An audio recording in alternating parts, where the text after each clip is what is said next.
It is 7 o'clock on December 17th, 2020. I'm Helen Picard, Chair of the North Andover School Committee, and I'm calling this meeting to order. I'd remind everybody to silence their devices. This meeting is being recorded, and we'll start with the Pledge of Allegiance. Please join me.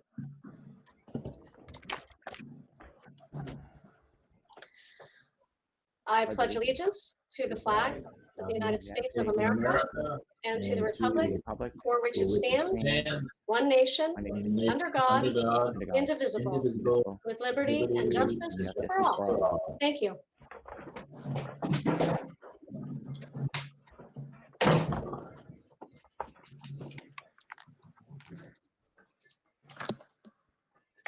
Before we begin, I am going to read our governor's order, which is printed on the top of our agenda. Pursuant to the Governor Baker's order from March 12, 2020, suspending certain provisions of the open meeting law and the governor's March 15th order imposing strict limitation on the number of people that may gather in one place. This meeting of the North Andover School Committee may be conducted via remote participation by some or all committee members and staff. Specific information and general guidelines for remote participation by members of the public and/or parties with a right and/or requirement to attend this meeting can be found on the town's website at www.northandoverma.gov. For this meeting, members of the public who wish to hear the meeting may do so on their televisions by tuning to Comcast Channel 99 or Verizon Channel 28 or online at northandovercam.org. There's also a YouTube link posted on the agenda. No in-person attendance of the public will be permitted, but every effort will be made to ensure that the public can adequately access the proceedings in real time via technological means. In the event that we are unable to do so, despite best efforts, we will post on the school committee website an audio or video recording, transcript, or other comprehensive record of the proceedings as soon as possible. So thank you for indulging me with that. And we have returned from an executive session into open session. And I would like to go through a roll call of the committee members, and then I will turn to Dr. Mealy to do a roll call of other staff that are in this meeting. And I also need to include in the roll call the student reps. So I'll start with them because I am afraid that I'll forget. So Mika Pelletier. I'm here. Thank you. And Eamon O'Carroll. I'm here. Thank you very much. Okay, so committee members, Ms. Lynch. Yes. Mr. Teresi, Yes. Mr. McDevitt, Yes. and Ms. Mabley. Yes. Thank you very much. And Dr. Teresi, can you introduce your team? Dr. Teresi. I don't know what I'm doing. Dr. Mealy, can you introduce your team? I was ready to let him do it. Promotion, Helen. Okay, so we have, if you could just acknowledge that you're here, Larry Marks, our Assistant Superintendent, Yes. and our Executive Director of Special Education, Marcy Bacuzzi, Yes. and Department Head, Principals, we have Chet Jackson from the high school, Here.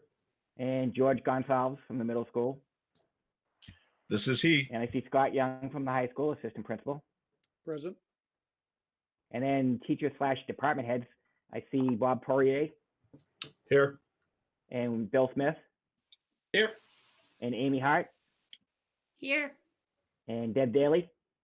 Here. And I see Amy O'Terry Here. and Craig Richard Present. and Jennifer Paradise. Here. And I don't see anyone else. Did I miss anybody? For those of you who see North Andover Cam on the screen, they are broadcasting from the studio tonight, but that's the North Andover Cam at North Andover High School, so that we can capture all the participants that are here with us tonight. So thank you all for that. And our first agenda item is public comment. I have 3 public comments to share tonight. 2 came in via the form and 1 came in via an email. So I'll start with the one that came in on email, and then I'll read the 2 that came in on the form. So the email is from Leah Collar at 85 Lancaster Road. With recent updates related to COVID-19 vaccines and also the new state mandate that that are to be met by January 19 regarding the article linked below. I have some questions that hopefully you already have plans for. There has been time to plan for such changes and seek opportunities to get our kids more live and in-person learning since we went hybrid and OLA in September. One, related to the new Massachusetts state mandate and thinking about our elementary students, the state requires something synchronous every day for our children/students. Currently, elementary has 2 asynchronous days with 0 teacher interaction. As you know, and approved back in September and August, the asynchronous days for elementary students are merely posted assignments/homework. How will the school be adhering to the new state mandate for January 19th forward so that kids get some hours face-to-face, either in a classroom or via Google Meet? 2, the COVID vaccine will be available to teachers and staff, et cetera, in the coming months. What is the plan to implement full in-person learning for families that want/need this for their children in the near future? There must be a plan now that the vaccine is here and teachers are in second phase for vaccine with an actual time frame per governor or Massachusetts. We, the parents of children in North Andover Public Schools, would like to hear a concrete plan, and I, as many other parents, have been requesting this for months at every school committee meeting. Both bullets above are an opportunity for North Andover Public Schools to improve and add on our hybrid and OLA models.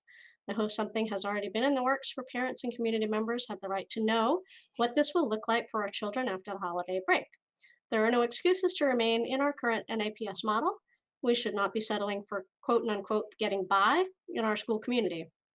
The governor has also been pushing for districts to keep finding ideas and ways to give our children more, not the bare minimum. If we do not act now and seek opportunity to move forward, our children are being completely disserviced again. What is the plan? ? And there is a link. Thank you, Ms. Collar. And I have 2 on our form, one from Padma Venugopal at 71 Seville Street. And it says, with the increased case numbers, will the school consider remote option for all schools until the end of January? With holiday travel and socializing, expectation is that case counts will increase. This will keep students, teachers, and staff safe and provide a consistent learning schedule, rather than a class or group of students going in and out of quarantine. Thank you for your time. And our last public comment is from Stan Limpert, 43 Stonecleve Road, with the question, will the full NEASC report be available to the public? So thank you to the public for sharing those comments. And our next agenda item is the consent agenda and approval of minutes. Those are linked to the agenda, and so I would ask if I can have a motion to approve those minutes. So Madam Chair, I'll make a motion to approve the minutes as presented in a link to the agenda. I'll second that. So it's moved by Ms. Mabley and seconded by Mr. McDevitt. Is there any discussion or amendments to the minutes? I can see everybody on the screen. I don't see any nodding that we need to do that, so I will call for a roll call vote, starting with Mr. Teresi Yes. and Ms. Lynch, Yes. Mr. McDevitt, Yes. Ms. Mabley, Yes. and the chair votes yes, so that is 5-0 to approve the minutes as printed in the packet. Thank you very much. We are on to our next agenda item, which is our student report. Take it away, Mika and Eamon. Hi, yes, thank you very much. So we find ourselves in this limbo sort of part of the year, so the report's going to be pretty short tonight. As you all know, the new trimester at the high school just began, and final grades for last trimester will open tomorrow to parents and students. And as you all know, also, the new trimester began remote, and it will be remote through the beginning of the new year. So, it's disappointing, obviously, and not what we've been hoping for, but it's what is in the best interest for everyone at this time. Mika? Additionally, winter sports are scheduled to begin next Monday, and this year winter sports means basketball, skiing, gymnastics, and girls hockey, which are all scheduled to start their seasons very soon. Additionally, Student Council raised some money for their yearly Operation Donation fundraiser, which students bring money to their first period class or just to Student Council, and this money goes to buy gifts for kids in our local communities. And the last thing on our agenda is we are eagerly looking forward to our break, which begins next week. And so there are, the expected tests and quizzes before break that teachers are trying to get in remotely. But yeah, that's essentially what we've got for you. Thank you very much. Do any committee members have any questions or comments for our student? Seeing none, we will thank you and send you off with best holiday wishes for a relaxing break and a little fun in the snow. That's right. Thank you. Thank you. Thanks, guys. Thank you, guys. And we are now on to our superintendent's report, and I will turn to Dr. Mealy. Okay, we do have a couple of presentations from the high school, from the middle school, and then Chet is going to talk about a NEASC update. So I'm going to ask Lorene to introduce the presentations while I start to present. All right. Just want to say thank you to the principals, Scott Young for coming in place of Brian Sheehy on short notice tonight, and all of the teachers that are here, the department heads and academic chairs for coming out tonight to share this information. So just as we begin this presentation, I'd like to share a statement I heard recently from an educator at Columbia University regarding learning during this pandemic. And the statement really resonated with me. I appreciated that it wasn't focused on deficits, but on the fact that learning occurs all the time in different ways. So she said, there's no learning loss. Learning happens every day. There's learning difference. So just to quickly recap where we've been since the pandemic started in March. The first couple of weeks, we had review and enrichment materials. We thought we'd only be out of school for a couple of weeks, if everybody remembers back then.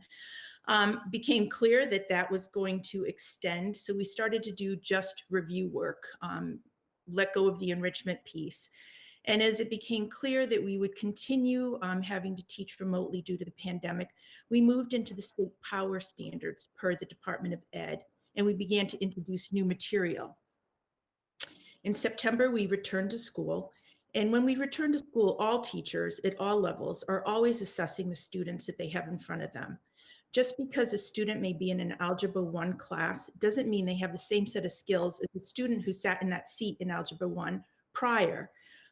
There's always differences that need to be assessed and instruction that needs to be adjusted.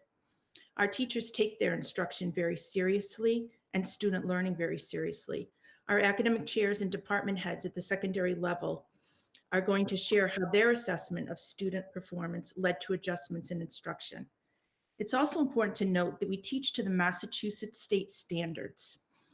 We don't teach a particular chapter or a particular book per se. The standards can be taught using various resources. You'll hear how the content is being covered and how the teachers are being thoughtful in addressing these standards. In addition, using various tools like Pear Deck, which we shared at the last school committee meeting, and teaching strategies, many teachers are providing new information and opportunities for practice and feedback on their asynchronous days. There are numerous courses at the secondary levels, and the teachers cannot speak to every course. As always, if a parent has a concern about a class and their child, please contact your teacher's child directly. NAMS is going to present first, and then Principal Gonzalez is going to share some key points from a staff and student survey he conducted. The presentation is lengthy, so please be patient, and if we can hold questions to the end, that would be helpful. Following the middle school, the high school will present, and Principal Jackson will also share key points from the staff student surveys that he conducted. Again, the presentation will be a little lengthy, so please hold questions until the end. And then, as Dr. Mealy mentioned, following that presentation, Principal Jackson will share some highlights from the NEASC report. So I am going to let Principal Gonzalez begin the middle school presentation. Thank you, everyone. It's a pleasure to be here this evening. We're excited to talk about teaching and learning. Next slide, please. So I would be remiss if I didn't just acknowledge and thank all of our North Andover educators. Only they truly know how hard they have been working, the sacrifices that they have been making, because the status quo is just not enough. We are teaching our students in person. We are teaching our students through asynchronous instruction. We are teaching our students through an online. And I won't belabor publicly how hard our educators are working and how much we've learned throughout this process. Next slide, please. Principal Gonzalez, I just want you to know that you're breaking up a little bit here and again. I feel like we're getting what you said, but if we aren't, I will jump in and let you know that we might need you to repeat something. Okay, thank you for that. I wonder if my background is drawing some energy or bandwidth. I'll change it to the default. Maybe that'll help. So throughout everything, we acknowledged early on that we would be learning throughout this process. And we are modeling for our students throughout this process that change is constant. We are all learning together. We are adapting and we are overcoming. And I model for my staff many, many times a day how to learn from your mistakes and how to take mistakes and turn them into learning opportunities. And we're a family, and families take care of each other. I have made lots of mistakes, and instead of getting negative feedback, I get, don't worry about it. Easy, be kind to yourself. And in turn, that's how we all treat each other. Next slide, please. And our students are learning so much throughout this pandemic. It's not easy. They're developing their SEL skills, their growth mindset, their self-management, their self-efficacy, and their social awareness. They're developing empathy and compassion for their teachers and for each other. They're appreciating more than ever what we have.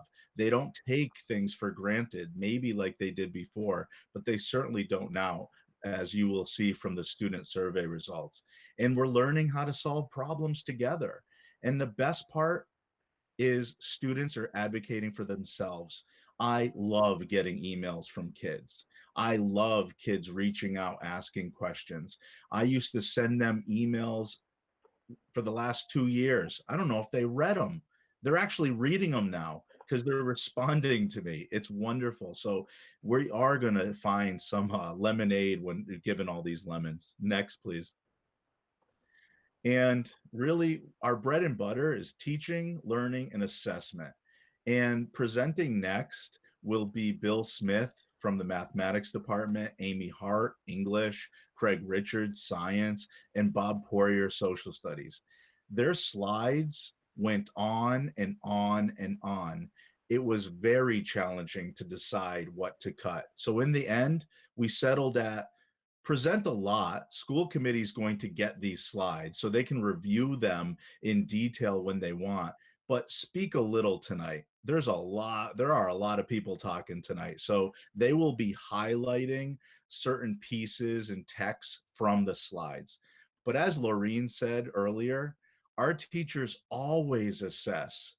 I mean, if you coach a sport, you don't make the playbook before you know who your players are. You don't develop your lessons before you figure out what the kids know and are able to do. And that's what our teachers are doing. And they're finding creative ways to do that, as you will see. Next slide. This is not an exhausted list. This is not a final list. These are some of the technologies that our teachers have learned to implement into their instruction. So when this pandemic's all over, we're not going to forget all of this. These are now additional tools we're going to have in our baskets to help assess, provide feedback, and help and support kids to have them extend their learning. So I won't go into all of these. And now next slide, please. And I guess I have to pass the baton to Bill Smith. Good evening, everyone. It's nice to see everybody. And I first want to start out by just saying the students this year have been great that I've had in person and online. And it's been a pleasure to learn new things with them. We've laughed a lot. Sometimes they're laughing at me, and I'm perfectly fine with that as I'm trying to learn something new. And I always do tell them I'm going to make some mistakes here.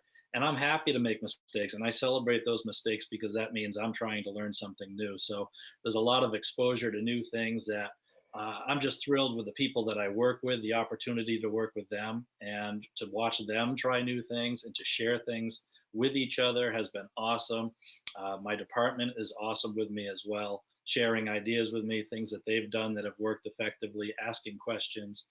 It's been a great, great experience with them. So I couldn't thank them enough. And obviously, our administration has been supportive too, from Mr. Gonzalez, Mr. Wrigley, and Mrs. Beasley as well. With the help of the school committee, putting in some of these programs that you're seeing on that list, like Ed Puzzle, like IXL for the other departments. We couldn't do all of those things without your support and your help. And this is a difficult time. And we appreciate the fact that everybody on the school committee has recognized that, and in the school community as well, as Lorraine and Jim, helping us out and thinking about what do you need? What do you need to try to make it through this? And it has been difficult. It's not to say it hasn't been. It has been. But I'm just thrilled that I've been able to learn so much and that I've watched my colleagues learn so much and be excited to share with each other. So despite the difficult times, it's been an opportunity to do a lot. As Mr. Gonzalez said, standards are being taught in school, reinforced through work done asynchronously. And part of that assessment piece too for students is I try to give them through the department the opportunity to see how they're doing as well. By trying things multiple times and being able to go back through, students have come to Google Meets at odd times in the day when we're able to meet with them live. My time right now happens to be 7:10 to 7:30. A little difficult for students to be up that early, and I understand that, but they've made the effort to do that. Some students have met with me when I've had bathroom duty through the computer or whatnot.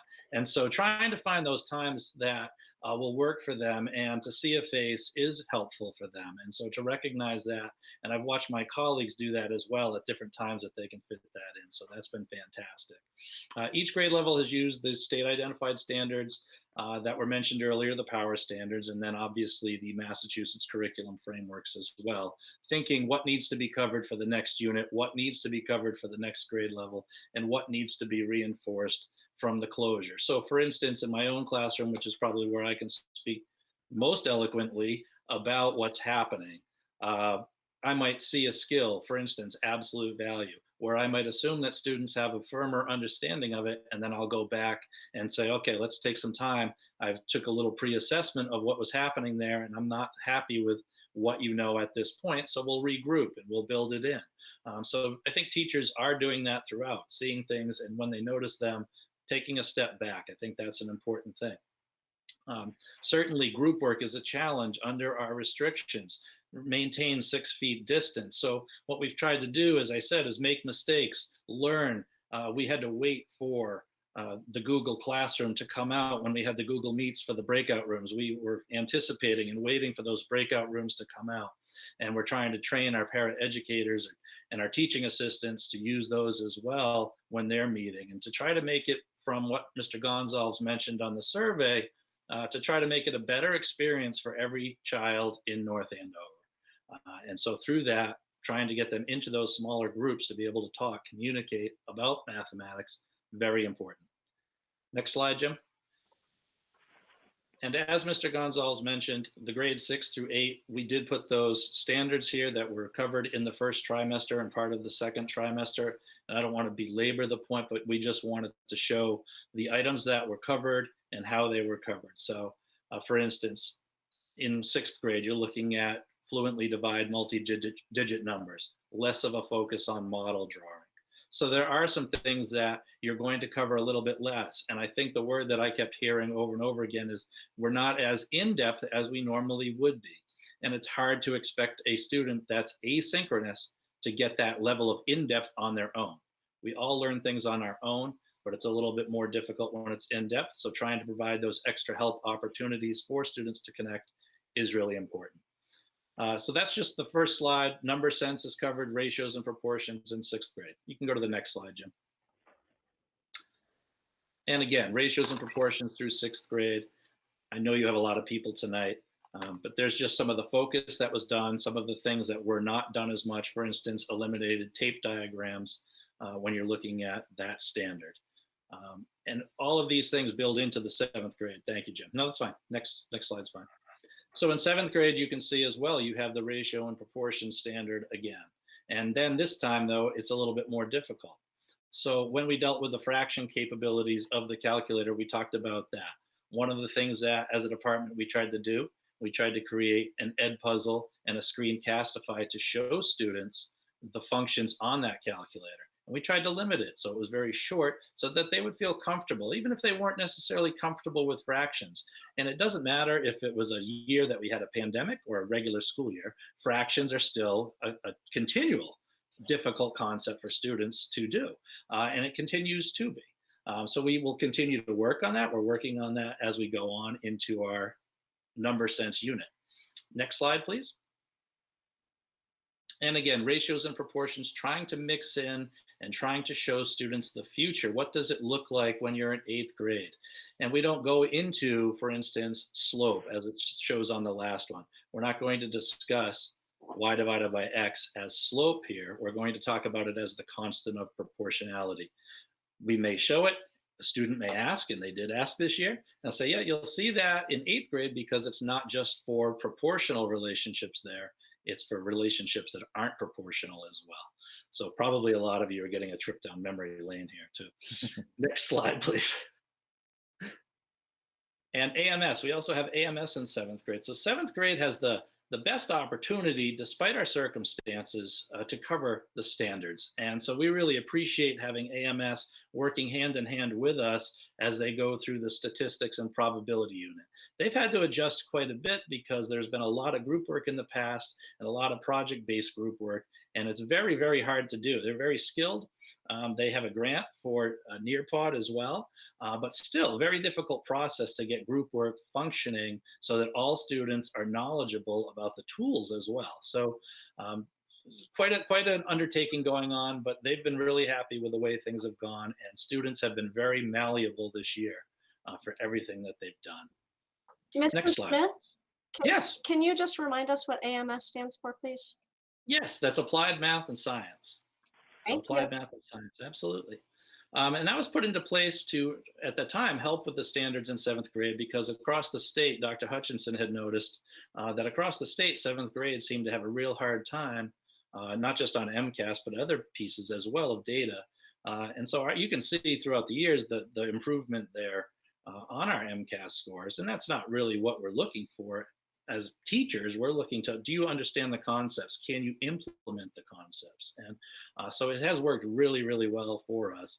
And there is some overlap, which is great because I may talk about a certain thing in class or my other colleagues may, and then they'll say, oh, we saw that in AMS. For instance, the latest topic was, I believe we're talking about range. And we were talking about range with the subtraction of positive and negative numbers. And in AMS, they were looking at it from data sets. So it's great to be able to see the overlap, for kids to see the overlap as well. And then here it's just talking about the probability. Next slide, please, Jim. Did you speak to this one? Yep. Okay. I'm trying to go quick, sorry. Nope, I want no problem. everybody. All right. And then probability models and then compound events with probability, looking at tree diagrams, looking at tables to talk about probability. So those items there are done. You'll see down there on the bottom of the slide, the probability carnival project is not being held this year. And again, if you're trying to get large groups of students in a small location, we're savvy enough not to do that. It's not something that's going to work out well or go over well. And we understand that. It's a great activity, but this year, unless things change dramatically, we won't be doing that. All right. Next slide, please. And then 8th grade. We have equations, inequalities, solving equations, which continues from 7th grade. And they continue to work through different things. Infinitely many solutions, no solution equations, looking at not just the equation piece of it with X's and Y's and so forth, but also graphically, how does that look? When you graph it, what does a no solution look like? Oh, there's parallel lines. They don't ever cross. You can do it to the next slide, please, Jim. And again, continuing on through the equations and then into the number sense. Building on to, believe it or not, distributive property goes back as far as 3rd grade, 2nd grade, and done with area models. And kids get very frustrated with that. And so math is a difficult subject, and that's why it's focused on so much. And some of these things are carried through now as you're looking at this 6 years. And most of you know that it's going to carry not just through the math, it's also going to carry through the science, which is why we have AMS, to show those connections with pieces. A lot of the connections in AMS are also done with financial components as well. Very important for students to understand the financial ramifications of mathematics and the decisions that they make, and to try to educate them to make smart decisions as they go forward, and wise decisions as they go forward. So part of the component of AMS as well. Next slide, please, Jim. And 8th grade is, again, still looking at square roots, approximations with square roots, irrational numbers, looking at how those are done. A very difficult concept to understand going into 8th grade, the fact that pi goes on and forever and ever and never repeats. And pi is not the only one. You got the square root of 3, you got the square root of 2, you got the cube root of 2. So just to understand that there's infinitely many numbers that happens with is something that is a challenge, certainly for 8th grade, but definitely works through. And then those rules of exponents that, if you think about it, students have been working on since even in 5th grade when they were talking about order of operations. So you're seeing those rules of exponents, but now you're applying them to variables and so forth. Next slide, please. And now I'm going to go on to my ELA presentation. No, I'm just kidding. All right. Thank you for your patience. I'm sorry it took so long, but I hope it was helpful. Hi, I'm Amy Hart, Language Arts Coordinator for the middle school. And Bill, feel free to jump in anytime and take over my slides. Happy to be here tonight. Thank you for having us. I did want to reiterate what Bill was saying about being with the students in school. That's really what it's about. It's great when we're in school, feeling safe with a small group of students and really getting that one-to-one interaction with them, building that rapport. And I have to say the kids are really helping me with the technology. I try to be young and hip, but they're really helping me out as well along the way. So my first slide here is just an overview of where we picked up when we went remote back in the spring. And we really stuck to those power standards that Mrs. Marks was speaking about earlier. Really finding out what students must know and be able to do in order to finish out the school year and not lose out on the major standards. And then moving forward with that same approach into this school year, looking at our current scope and sequence, we did go back to those standards and really focus on what kids need and what standards are must-haves. And really, that's the heart of the units that we have been teaching through trimester 1. And you'll see as we go through the slides, there's a lot of overlap. There's a lot of similarities because in language arts, we do spiral back. It's the same experience for all 6th graders. It's a horizontal experience. But when they come to 7th grade, the teachers are really spiraling back on the 3 major writing units, short stories, poetry, and the like. So I wanted to focus your attention on the 4 boxes there. Those are really the strands that all the standards connect back to, so that we're always focusing on reading, writing, speaking and listening, and language, and that is the heart of language arts. Next slide, please. We set goals for the 2021 school year. We did dive into curriculum, but before we did that, we took a good solid 2 weeks of really getting to know the students and letting them get to know us. More than usual, we were talking about our home lives and what backgrounds we have, and really feeling comfortable in the school setting because they hadn't been there since March and kids were scared or confused or not sure what to do. There are no lockers. We're keeping, bags in the classroom. We're facing forward. We're 6 feet apart. There was a lot of rules to learn and to deal with to keep kids safe. So I think that was an important part of getting the year rolling. What else did I want to say here? So everything that we're teaching as far as standards are taught in the in-school setting and then reinforced when kids are on their asynchronous days. So that's more of a reinforcement and a review, again, spiraling back to really check for student understanding. And because we are sticking to these power standards, there's sort of a built-in time if kids develop a weakness or really need to look back at something or have a review or a deeper dive into something, we have that little structure built in. So we can make sure that all kids are meeting with success. Next slide, please. So I have 2 or 3 slides per grade level, and this is a real challenge for me to not be wordy. So I'll focus your attention for a minute to the left side of the screen. At the top in purple is the unit that has been taught, and I did choose short story unit to carry through 6, 7, and 8. So the standards on the left are pretty similar as we go through, and I can point out what has been changed or what gets a little more difficult as we move through the grade levels. But more importantly is, how is this different than a typical school year? And really, teachers have had to go back to being first year teachers and really taking a hard look at their current lessons and then finding a way to digitize them because we want our online learning academy students to have the same lessons that we're teaching within the building. And so everything, the materials need to be provided online for that. So that's the basis for our in-school work as well. And so although a lesson might be put on a computer, when the students are in the building, we're really trying to have that face-to-face time to walk around for short times and check in with students. I really like how you started that paragraph. Have you thought of this? Did you add sensory detail? So again, still building that rapport and really feel, help the kids feel that they're invested in their work and that we value that. I also wanted to point out that the lessons that we're putting online are interactive. We're really trying to use those apps that we learned through PD at the beginning of the year and not have kids just staring at a screen all day, but they're actually physically moving things across screens or finding information and adding it in or building slideshows so that they're not just taking in from information or shutting their camera off and leaving a computer. We're trying to keep them invested in this whole process. Every short story that we post, it has to be approved and then uploaded in a PDF file, but that's not enough. So we also either pre-record mini lessons so kids can spiral back and look at that.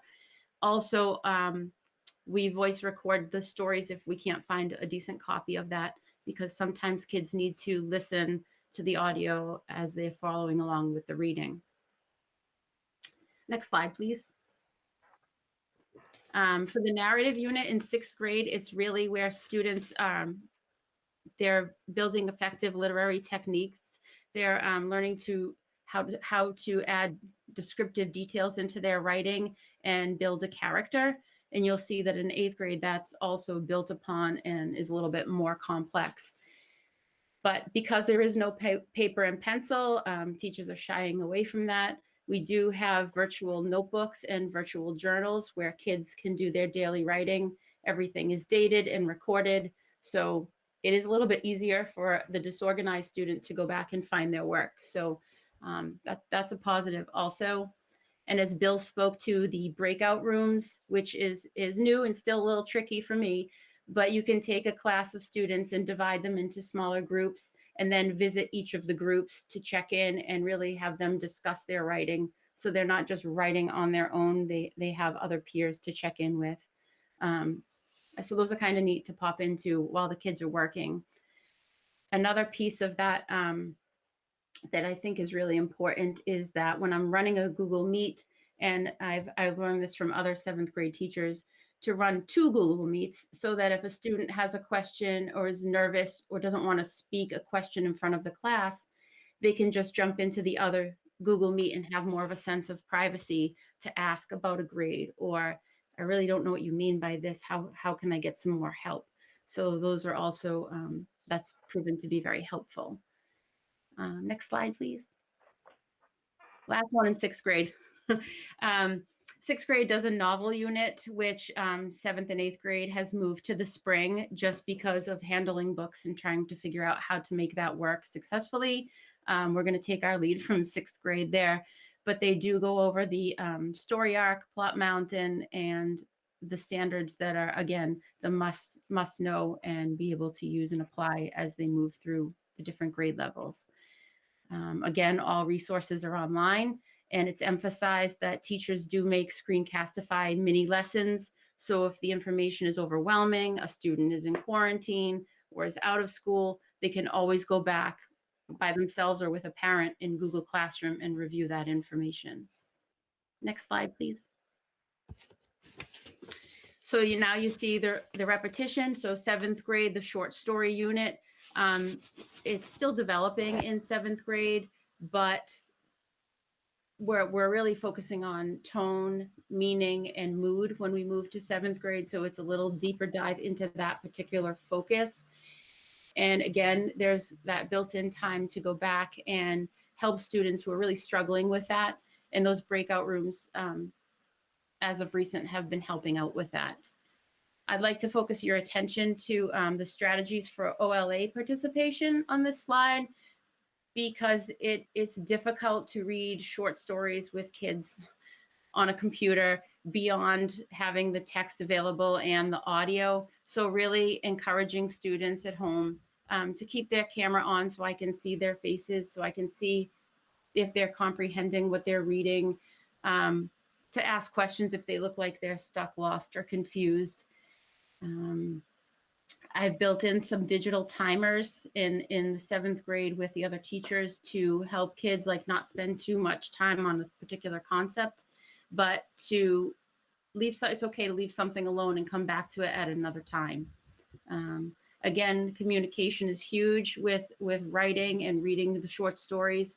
So school email and posting information in the Google Stream has been quite helpful at the 7th grade level. Next slide, please. Narrative writing unit, again, in 6th grade, they do narrative writing unit focusing on a character. When you get to 7th grade, it develops into realistic fiction writing, which is quite a jump. Now you need to have the antagonist, the protagonist, you need to have a conflict. How is it resolved? You need to add dialogue and descriptive details. So there's a lot of little mini lessons that we created to break this down. What was cool about it is that if somebody was missing something in their writing, you could direct them back. Like, please go to December 3rd's lesson on sensory detail, watch it again, and then go back and see if you can add something to your writing. So that was kind of a positive that we took out of this situation, because day to day it does get overwhelming trying to reinvent lessons, make them better, and digitize them. Another important piece of writing is adding in IXL, which is exciting to have this year. It was just in math, but now it's across departments for grammar and mechanics and spelling. It seems to be a huge issue in the middle school of trying to get kids to capitalize I and get out of the texting world and know how to write for a particular audience and task. Next slide. We're getting there. I can't talk any faster. For 7th grade, the last unit of study that I pulled was A Christmas Carol. And this is quite different this year because usually the standard's the same, but usually we compare and contrast the drama to the live performance. And we do go to the North Shore Music Theater, obviously not this year, but with the help of the other 7th grade colleagues, we were able to pull 3 different movie clips of a special Marley scene and then really look at the lighting and how it's staged and the multimedia approach. And kids were really interested in building their own slideshows with that. So it took on a new look this year. I think it was a healthy approach. And we shortened it quite a bit to stick just to the standards. So we're going to be able to finish in time for the winter break. Next slide, please. And then finally, 8th grade, back at the short story unit again. It is the same. However, if you look at the 3rd standard down, it's analyzing how particular lines of dialogue or incidents in the story or drama really provoke the decision. So it's all about decision making, which then segues into the last slide, which is argument writing. And if you go to that last slide, please. Thank you. In argument writing, kids need to support claims and find that textual evidence that they've been working on throughout the whole middle school. Again, teachers are focusing on that must-know information and having kids read independent novels on the side so that they're not losing out on the writing while they're focusing on the argument writing unit. And in a nutshell, I think there's a snapshot of life and language arts at the middle school for trimester 1. Looks like here's Richard for science. Hello, everyone. Thank you for having me. Always nice to talk about the good work that the science department is doing at NAMS. Just a warning, I did win the award from Mr. Gonzalez, did teacher last year when I was doing my move up day. I'm going to try to hand that off to Mr. Smith this evening. So I will go through, and Gonzalez said the slides are here available for everyone, but I would like to highlight the good work that we're doing. And Jim, if you wouldn't mind just going back a slide, this picture, it really speaks to this year, not just teaching science, but just teaching in general. We're on the move constantly of teaching science. On a cart is that we're moving from classroom to classroom, and quite often those classrooms are not science labs. So there's not a sink in there. So it's kind of like when you go camping, you carry in, you carry out, and we're doing that as we go along. So needless to say, we're getting some good sleep at night, but I just thought I'd include that picture, and just again, kind of give you a feel for the daily life of a teacher in this environment. Although this environment is different, our principles have not changed. Our vision for science education for our NAMP students is in sync with the STE frameworks. And I just took a little snippet here every slide, but I do think these two pieces here are important. The vision for us, as well as I said, for Massachusetts, Massachusetts frameworks, all students, regardless of their future education plan and career paths, must have an engaging, relevant, rigorous, and coherent pre-K to 12 STE education to be prepared for citizenship, continuing education, and careers. Had an SEL mindset this year. Put a larger focus on that to make sure that we are more than just science teachers. We are there for someone to be there for our students as we go through this time. And I found this quote from Kathleen Osta, who's as it says, managing director of the National Equity Project. And this is kind of integrated with our vision, and it's been our guiding principle, as I mentioned before. And I just like what she had to say. It goes along with what you had mentioned, Lorraine, earlier. There's this idea that kids are behind, or that there's this catching up to do. We would argue that rather than focus on learning loss, we need to help our young people process what they have learned and experienced during this tumultuous time. And nothing could be more important than their social and emotional wellness. When we break down this approach, and Jim, if you're minding the next slide for me, make sure we are addressing, we have that SEL mindset, that we are there for our students, pairing that with the vision. And for the vision, for the frameworks, and for us, we need to make sure that our curriculum is relevant, it's coherent. And with relevance, are we moving away from memorization? Are we getting students to explain phenomena? Are we trying to, are we making sure that we're inquiry based, getting students to build, to use, and apply their knowledge, rather than, again, just memorizing facts and putting on paper? Be coherent. We want it to go, we want the science story to be told, and for students to experience it from pre-K all the way up to 12. Scheme of things, the ultimate goal is to get our students college and career ready. And we feel like dealing with what we have now with our COVID times here, we feel like we're on the right path. Here is the slide on 6th grade. Their primary focus is structure and function within the standards. And I will say this, the approach to curriculum is similar throughout for 6th, 7th, and 8th.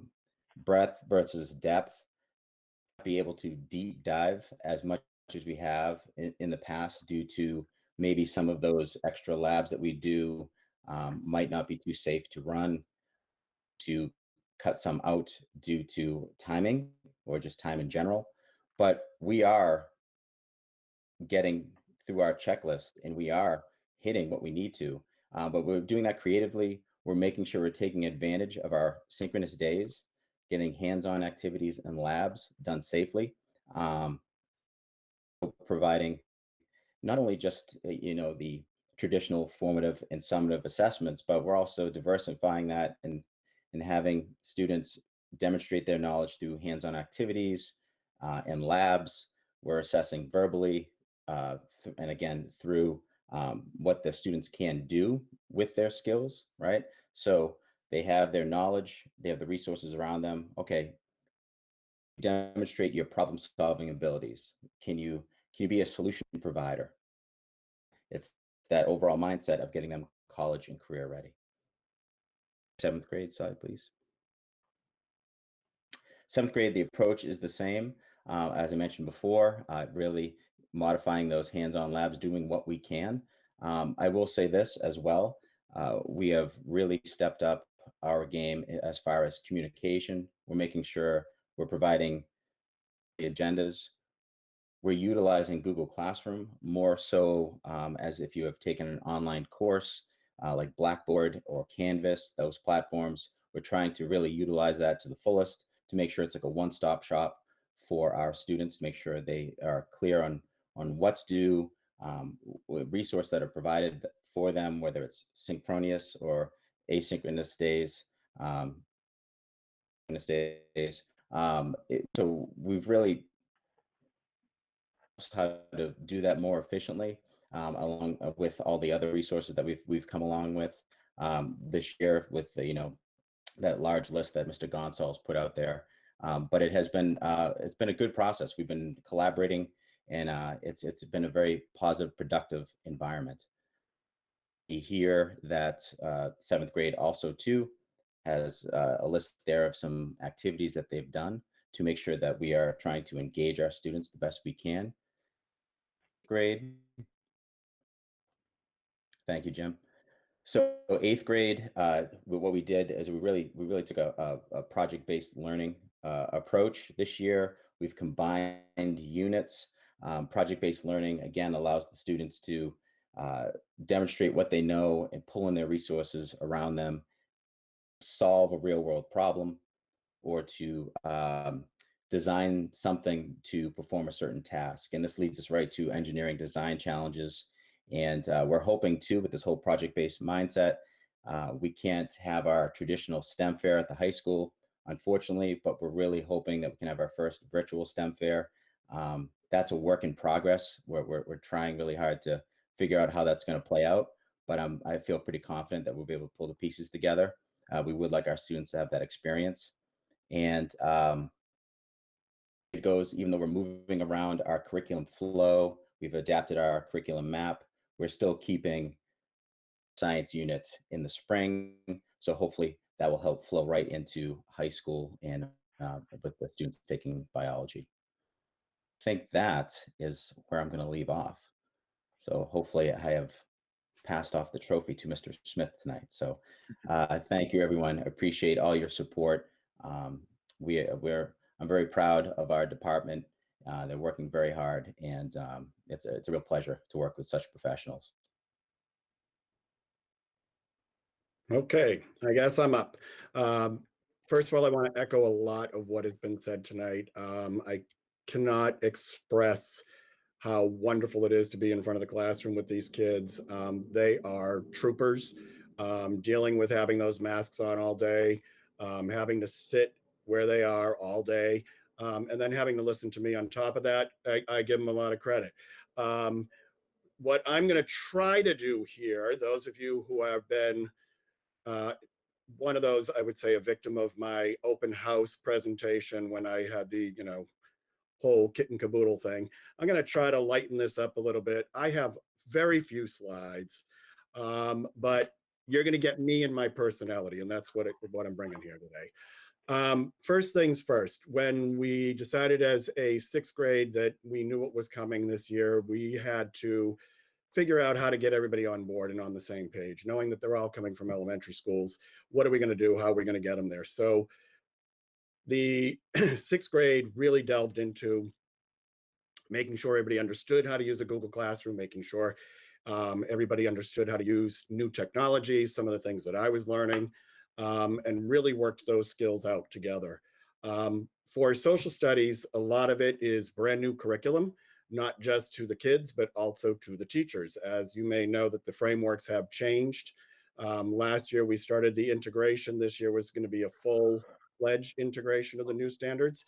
And of course, some of that had to come to a halt. What we have been doing is meeting as a department and making sure that we are hitting everything in each grade level that is essential for those students to really understand and know by the time they get to the next grade level.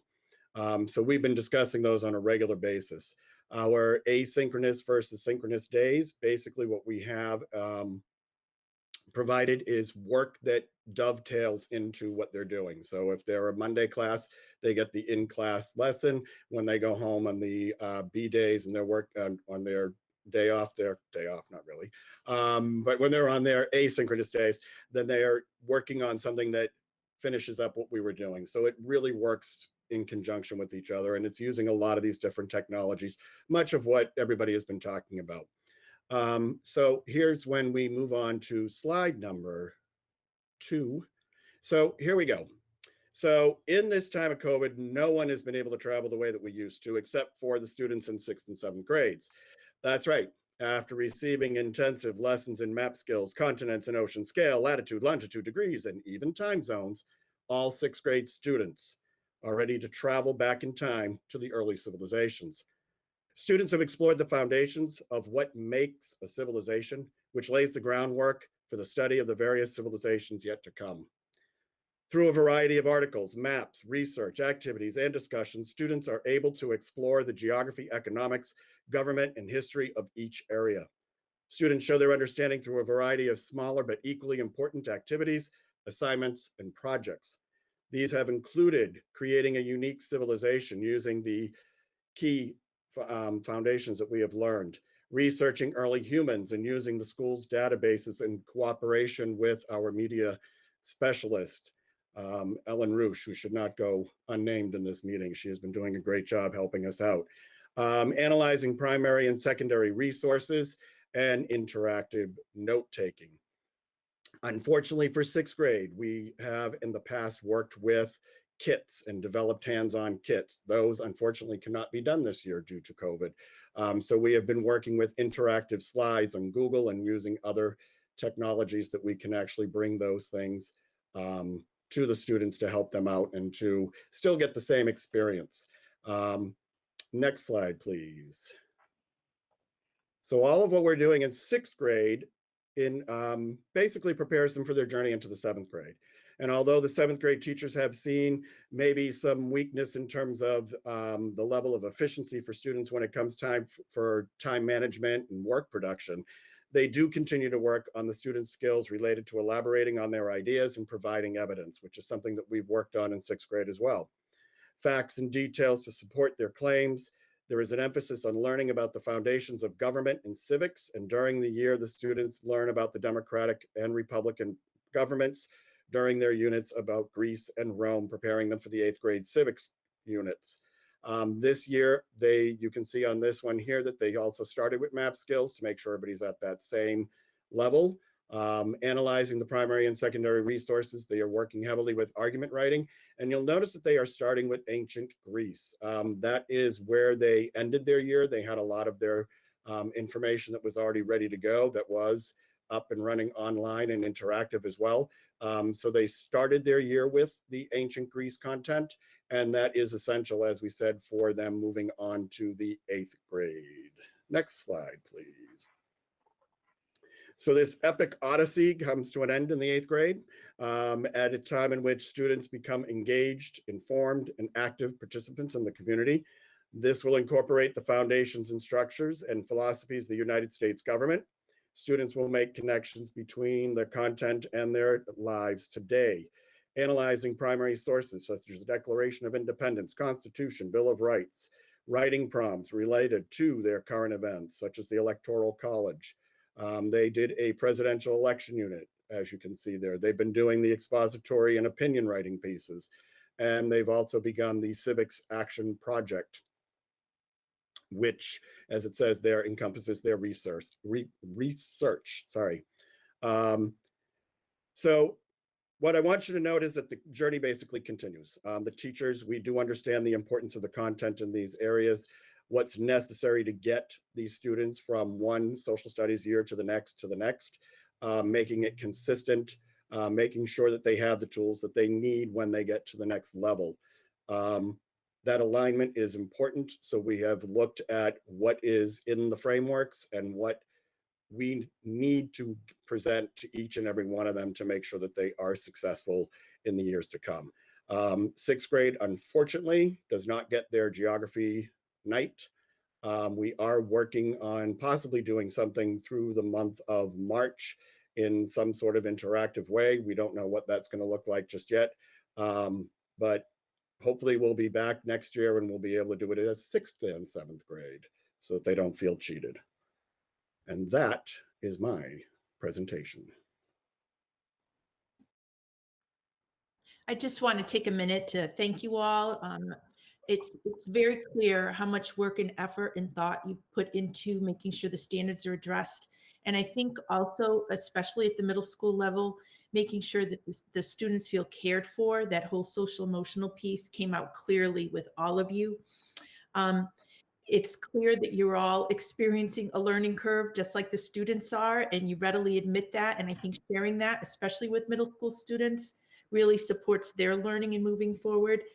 And I also appreciate the commitment you have all made to continuing certain experiences, whether it's a STEM fair happening in a different way, the geography night happening in a different way, the attendance at a Christmas carol happening in a different way.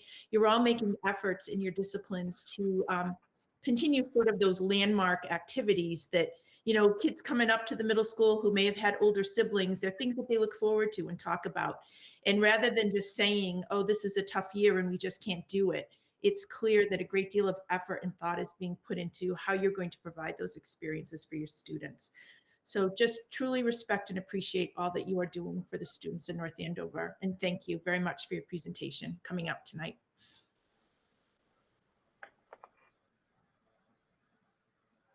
George, do you want to talk about the surveys? And if the teachers don't mind staying, well, actually, I guess I can ask Ms. Picard, would you like to give an opportunity for questions of the teachers so that they can then move on, and then Principal Gonzalez can do the surveys? I feel that would be the appropriate thing to do at this point. So we'll go do our go around, and I'll start with Mr. Teresi. Thank you, Helen. Well, first of all, not too many questions, but I probably could talk for a while and ask a lot of questions. But just want to say, first of all, your enthusiasm, all four of you, comes through immensely. Very exciting what you're doing, especially during these challenging times and the form that you have to work with. Was very glad to see that both ELA and Bob, your presentation talked about argumentative writing. I think that's critically important. You know, I see so many adults as well as, you know, teens on the different social media platforms, just, you know, giving their opinions and not basing anything and not backing it up. And I think that's so critically important, especially, you know, over the last few weeks. You know, maybe Mr. Giuliani and Ms. Powell can get on one of your Zoom calls, Ms. Hart, because they could definitely use some of it. But no, really, thank you for the presentation. It was fantastic. Thank you. Thank you, Mr. Teresi. And we have Ms. Lynch. Yeah, hi, thank you. That was awesome. I really enjoyed it. And just to shout out to the middle school, we hear from parents a lot, especially this year. And I've heard complaints about elementary school. I've heard complaints about high school. But to a person, everybody has said NAMS is rocking it. And you all know I have a middle schooler too. And I have to say, I've been so impressed with everything that has happened at the school. And you guys are doing a tremendous job this year. So thank you. Thank you, Ms. Lynch. And Mr. McDevitt? Just a couple of quick things. One, you know, thank you very much for your time today and your compassion and dedication. I think it really shows in the materials that you put together. I do think it's really important. I know these slides will be presented out and put on the website if they're not already there, but I think this is changing a number of things in terms of how we expect our students to learn and to be taught, right? And some of the things that I think you guys have stressed is that, maybe you're not going as deep into some things in terms of some of the repetition that's there, but you're being able to do those things. And what I think I heard is the partnership between, and I don't know if I think that's maybe the best word, between 6th grade and 7th grade and 8th grade, right? So that you know and you understand all of the stepping stones that are there and how those are all happening. So I think that's great. I think we've always been pushing for increased collaborative time between the grades and not just grades, but within the English and social studies and math, et cetera, to see that. So I'm very encouraged by that. The only thing I would kind of just throw out there that I've heard, and it's not fair necessarily for the teachers, but for Mr. Gonzalez is really just the amount of movement that the students have. So from what I understand, the students come in, they're in one class. The teachers are kind of rotating around, but how much are the kids getting up and moving and getting the wiggles out, right? I mean, how much are they able to, exercise a little bit and just, I'm not saying explore the classroom, but just get up and not sit at their desks, because I think that's really important, especially for this age group. So, believe it or not, we did ask the kids to complete a student survey, and that didn't really come out too much in the surveys. We recognize the importance of movement breaks and walking around the school and observing lessons and classes. Teachers do create those opportunities Right. for kids to get up, move around a little bit. But as you can imagine, in this reality, you move around, you're going to wipe down everything you just went and touched, and now you have to come back. And we have to guarantee everyone's safety. So the stakes are really high whenever we decide to move kids around. So we just have to be very thoughtful in our approach. And Right. we wanted to start the year very, very thoughtful and deliberate. And now as we get better at this, we can now create more opportunities and share best practices for getting kids more moving around, getting outside more, and things like that. Maybe not today or tomorrow outside, but come spring. Okay. All right. Thank you. Great job. Ms. Mabley. Echo everything my colleagues said about thanking you for this great presentation. Certainly did a great job to highlight how a spiral curriculum makes so much sense, especially through the 3 grades. I also really want to thank you for mentioning the fact that you've been collaborating, Mr. McDevitt just mentioned this a little bit, collaborating grade level to figure out where things maybe fell behind a little bit or was left out from the spring, and then how you were able to build that back up at each of the grade levels. So thank you for that, and continued great work. And also want to just appreciate the fact that band and chorus and things like that I really thought was going to be impossible this year, you guys have found a way to make that happen on some level. So thank you to those teachers too who aren't here tonight. Thank you so much, Ms. Mabley. And and that's me, right? Everybody's gone. So I have a couple of things to say. First of all, like everyone said, thank you so much. Recognizing that today was a remote day, I know you all have spent 6-7 hours online in addition to whatever you've needed to do for your preparations for tomorrow, and this is a late night. So I mean, it's really a tremendous effort just that one day. I hope that you all will let us know if there is anything you need to support the teaching and learning that you're doing. These are different times, and you might need things that we have never considered before.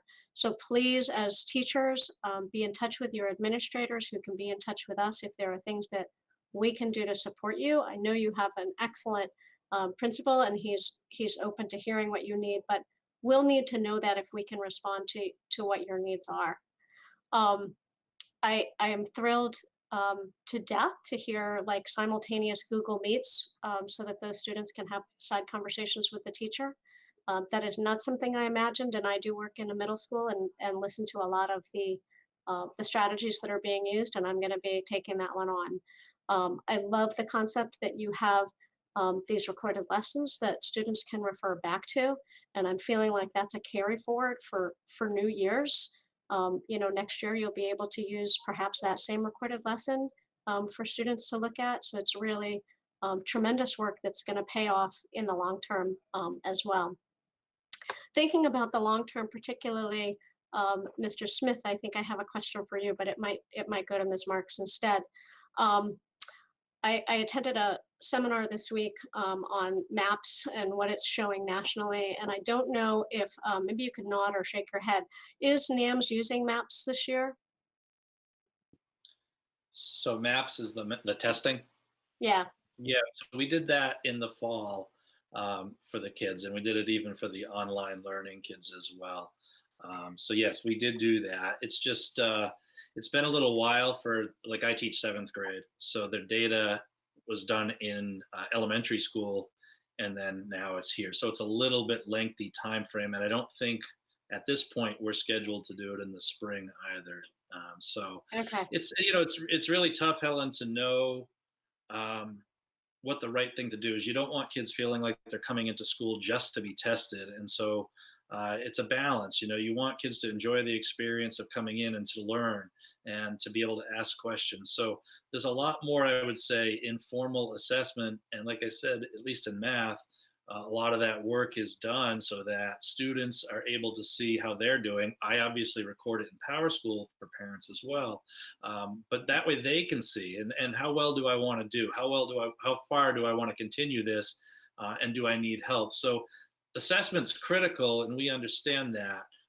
But as everybody has mentioned too, we're also looking at the SEL, and kids really want to be in school. My homeroom, I have a great homeroom. And so we have real frank discussions. And when the high school went remote that first time, a long time ago, and then I asked them, guys, be safe, be careful over this weekend.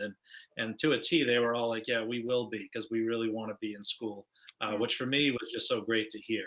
And so I think everybody's done a great job trying not to overload them with assessment and testing, and trying to get them back to be able to enjoy being together and be in school, even though it's a very strange environment, if that makes sense. And I just had one other thing, Helen, while I Yep. have you. I really appreciated Dr. Gilligan came over to see me when we were having so much trouble with the Wi-Fi, and I really appreciated that he came over to see Methuselah, who's been there a long time, to talk to me about it and to say what will make this easier for everybody. And I appreciate the school committee being supportive of folks, and Lorene, of folks being able to work home on Wednesdays. I think it comforted a lot of people. It also allowed the building to get clean, and so that was a huge plus for all of us. To see that flexibility and that willingness. So we appreciate it. And I don't want that to go unnoticed for anybody here. We really appreciated that. So thank you. Thank you. Thank you for mentioning that.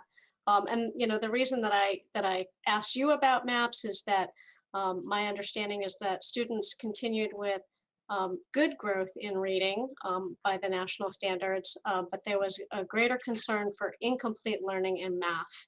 And I feel like North Andover Middle School is well positioned for that because of the combination of our math and our applied math and science together. They're getting a double dose of that important learning. So I just wanted to mention that and ask that question. I think if it's all right with Mr. Gonzalez, you all are free to go.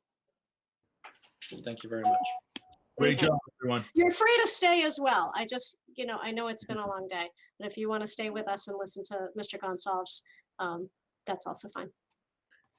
They already saw this entire survey presentation. Ms. Marks. All right, George, you may begin. Thank you. So I will, as usual, I provided lots of slides. The original version was many more slides than this. I cut it down, and again, I wanted the school committee to have as many of these slides as possible, but I will attempt to be brief. Chet Jackson is probably laughing hearing that sentence coming out of my mouth. So we're looking at the NAMS student and staff survey results. Okay, so without further ado, let's begin, and let's begin with staff. Next slide, please, and next slide. So I pulled out some quotes from the staff surveys, looking at the raw data, looking at the quantitative, qualitative data, and being in school with students has been awesome. I think that speaks for itself. Next slide, please. Not surprisingly at all. I just opened up by telling you how much I appreciate how hard everyone is working. So when you do a temperature check and you say, how you doing? Not a lot of people are going to say, I'm great. You know, I missed being a first year teacher. And now I get to relive that experience all over again. And the first year teachers, they're like, yes, everyone has it as hard as I do this year. We're all in the same ballpark. But the middle was I'm meh, and others were I'm struggling. And what everyone recognizes when I talk to them, you know, what can I do? What can we do? And they look at you and say, nothing. We got to get through this pandemic. There's nothing you can do. We all signed up for this. We know how hard this is. You know, everyone's doing the best they can. We get it. But I'm not going to lie to you and say everything's rosy. This is hard work. So, and I appreciate that honesty. When you ask staff, what are you worried about most?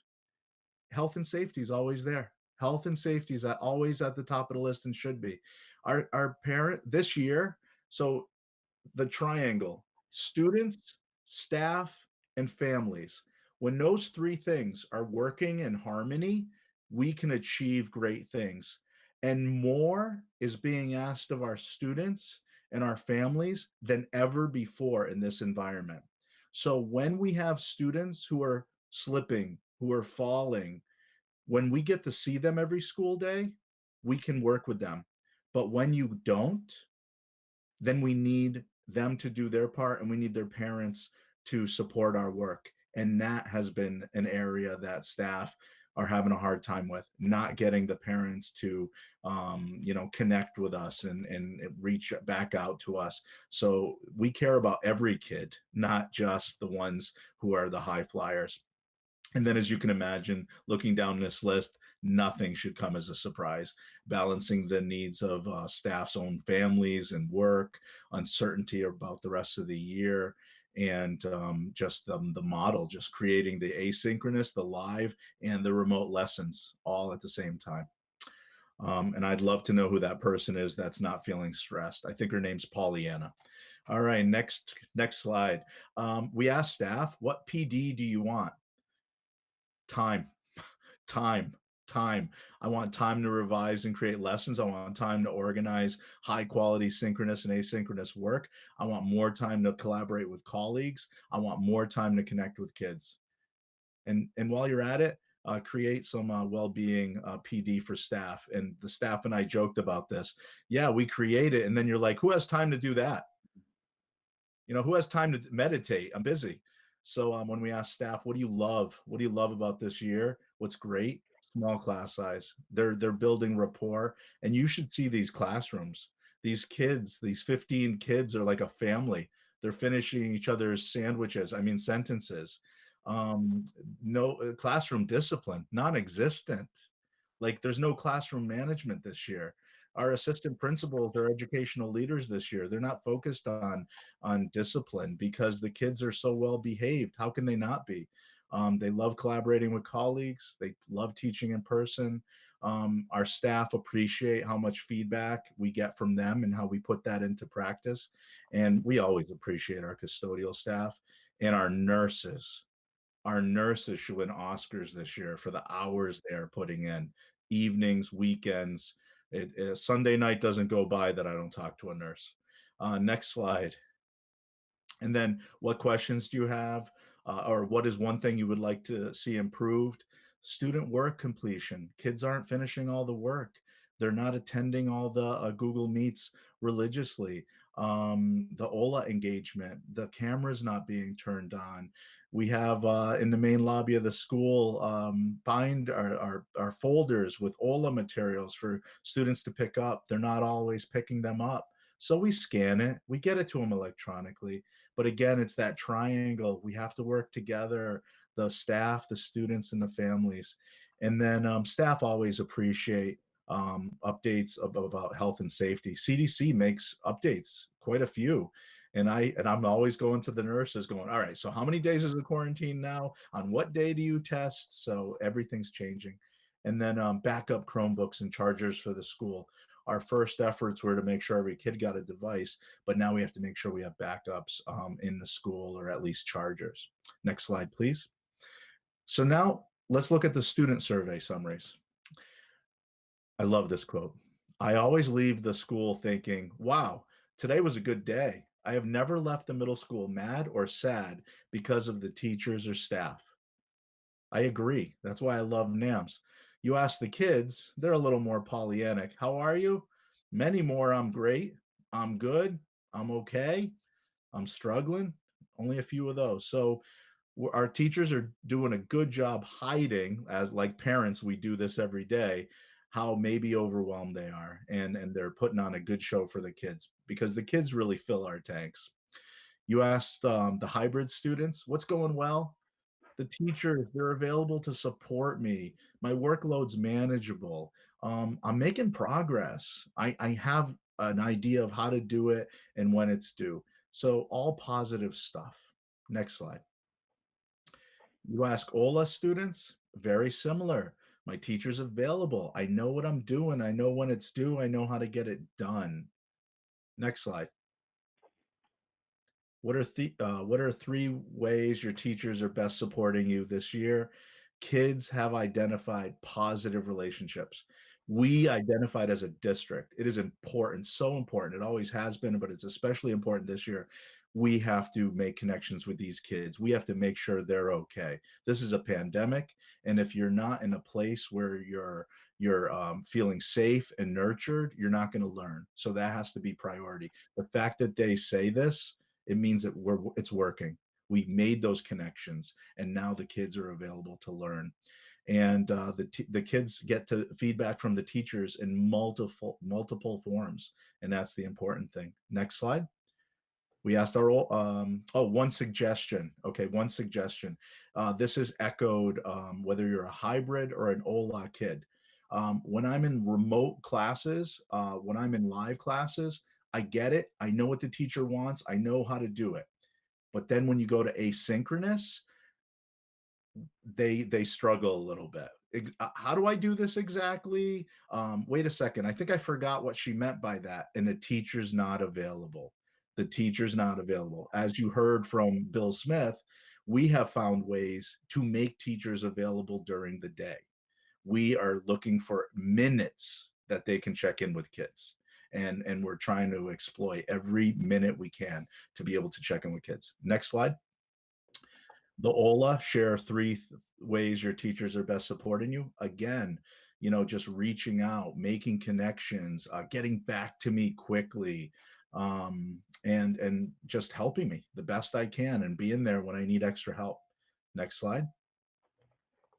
And one suggestion, same thing, like clearly organizing that work, communicating it, because the teachers, when you're in person, you can reiterate, you can dipstick in the class that everybody get that. Let me make sure. How do you do that when you set them off on their own? They can't come back and ask you additional questions. They can watch your video again. And by the way, those videos the teachers talk about, and I bet the high school people will be nodding their heads, they take a long time to make. It's easier to teach that class than it is to make a video to teach the class. My morning announcements are about 2.5 to 4.5 minutes. Why does it take me 30 minutes to make them every day then? I mean, maybe that's video production and I know nothing about it, but that's about it. Next slide, please. And then next steps. So staff at NAMS this past Wednesday, they reviewed all of the data. They reviewed all of the specific data for their team. And then they emailed their principal. We each work with a grade, and they had to identify what their next steps are to improve these areas. So we take the feedback and we do something with it. It doesn't sit on a shelf. Now we're going to work to make improvements and changes that best support kids and best support staff. So those are our next steps.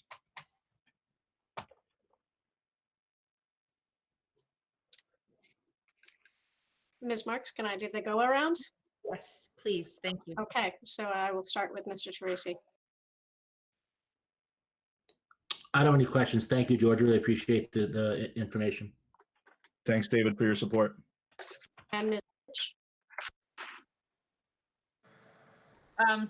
That was very informative. I was really, I learned a lot from that. My one question is on the teachers. It was surprising to see how many said they're struggling. I thought that shaded triangle was bigger than I would have thought. Do you know why?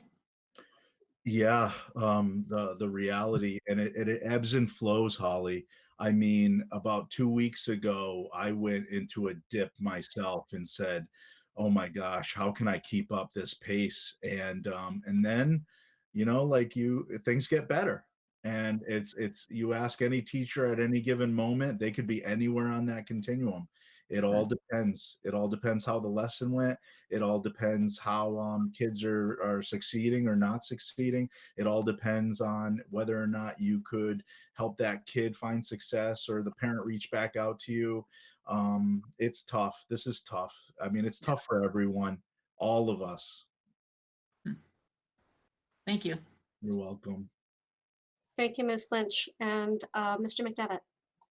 I would just say, I think it's really important that you did the survey and you asked the students as well. I mean, I think, so many people would not necessarily ask them, right? I mean, I think it's pretty common that you would do that with your own staff, but I think it speaks to you as a leader to really want to know the feedback that they're having. And I think it's important to see that, and hopefully they were honest with that. But thank you for including them. They are probably just as important as a voice.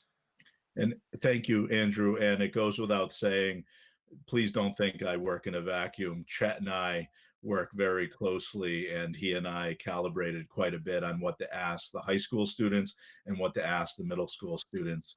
I'm taking care of my big brother, and he's taking care of his little brother, who probably weighs a little more than him, actually. Thank you very much. And Ms. Mabley. Yes, thank you. I wanted to just say that the fact that you did survey the students perfectly outlined what I've been telling my now 8th grader all year when she would come and say, like, this question, I don't know how to get the answer to this. Like, well, what are you supposed to research? What have you? And my answer always to her would write to your teacher and say, understand, contact your teacher, ask for help, all those things. And, they're at an age where they feel weird about that, right?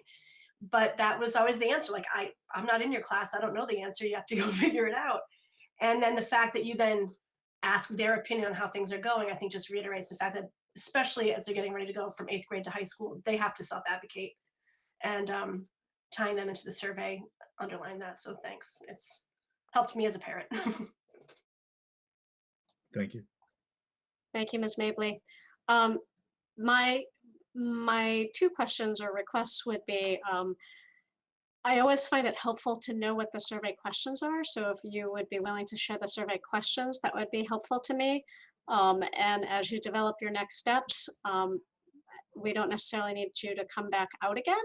I'm sure you communicate those. I'm sure that the people at the middle school are getting that information, those with students. And I can probably go to the middle school website and read your letters, but I would love it if you could just share with us as a committee, some of the next steps that you're taking. Some doesn't have to be comprehensive, but some of the ideas of the next steps that you're taking, because it's helpful to us to know. So Thank you ever so much.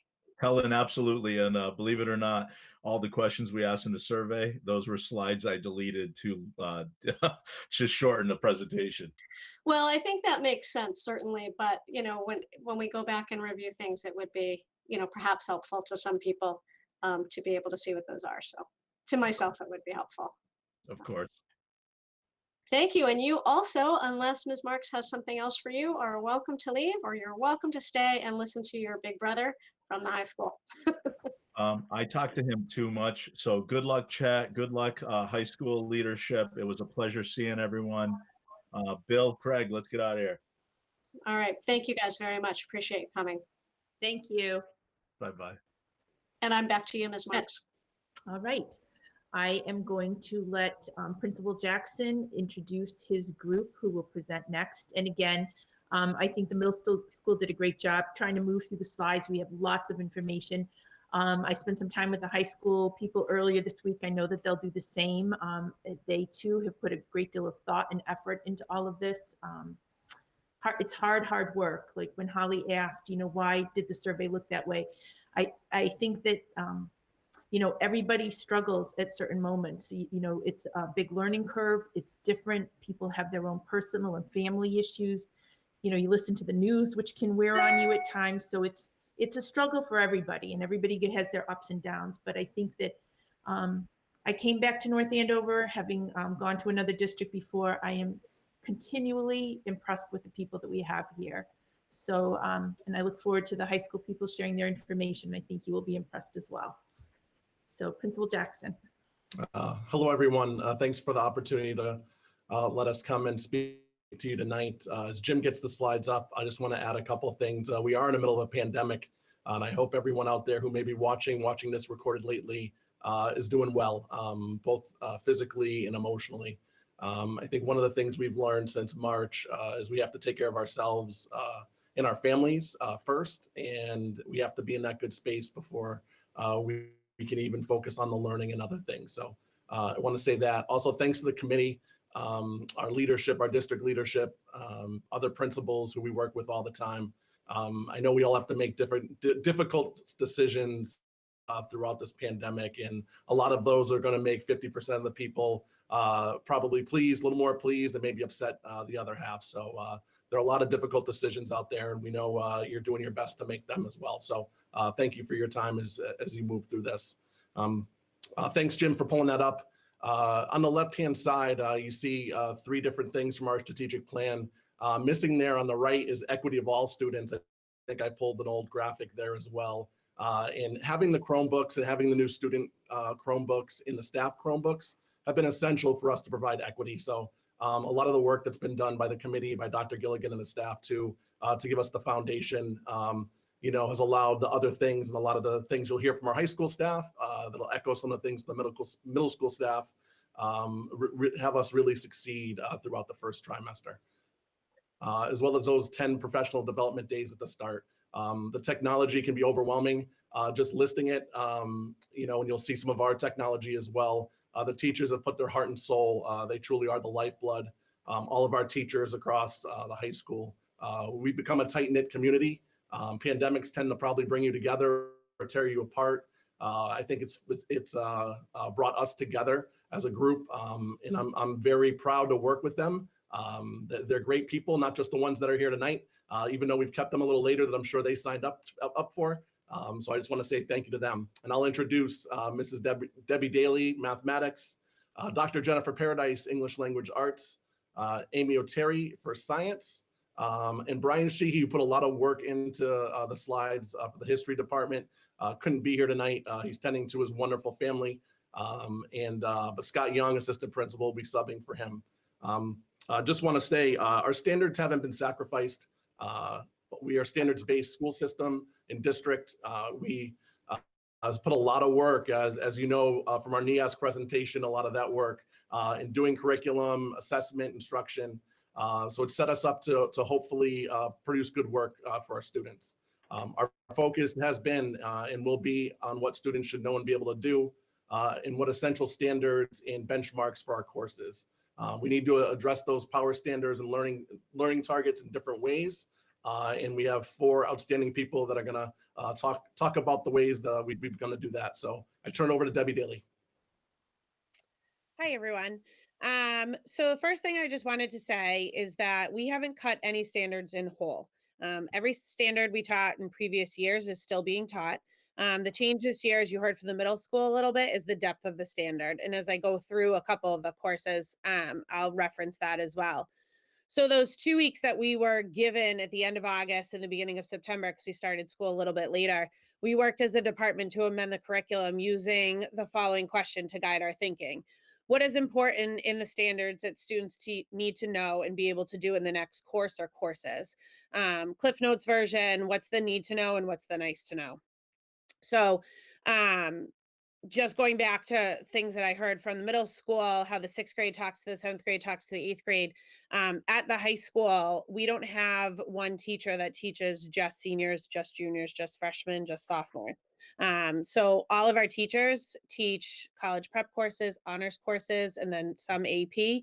And they teach everywhere from 9th to 12th grade. So when we get together as a department and we discussed this question, we really had a range of thinking. So someone that teaches Algebra 1 also teaches pre-calc. And so they can give a good understanding of what that spectrum and what they need at the pre-calc level because and the Algebra 1 level.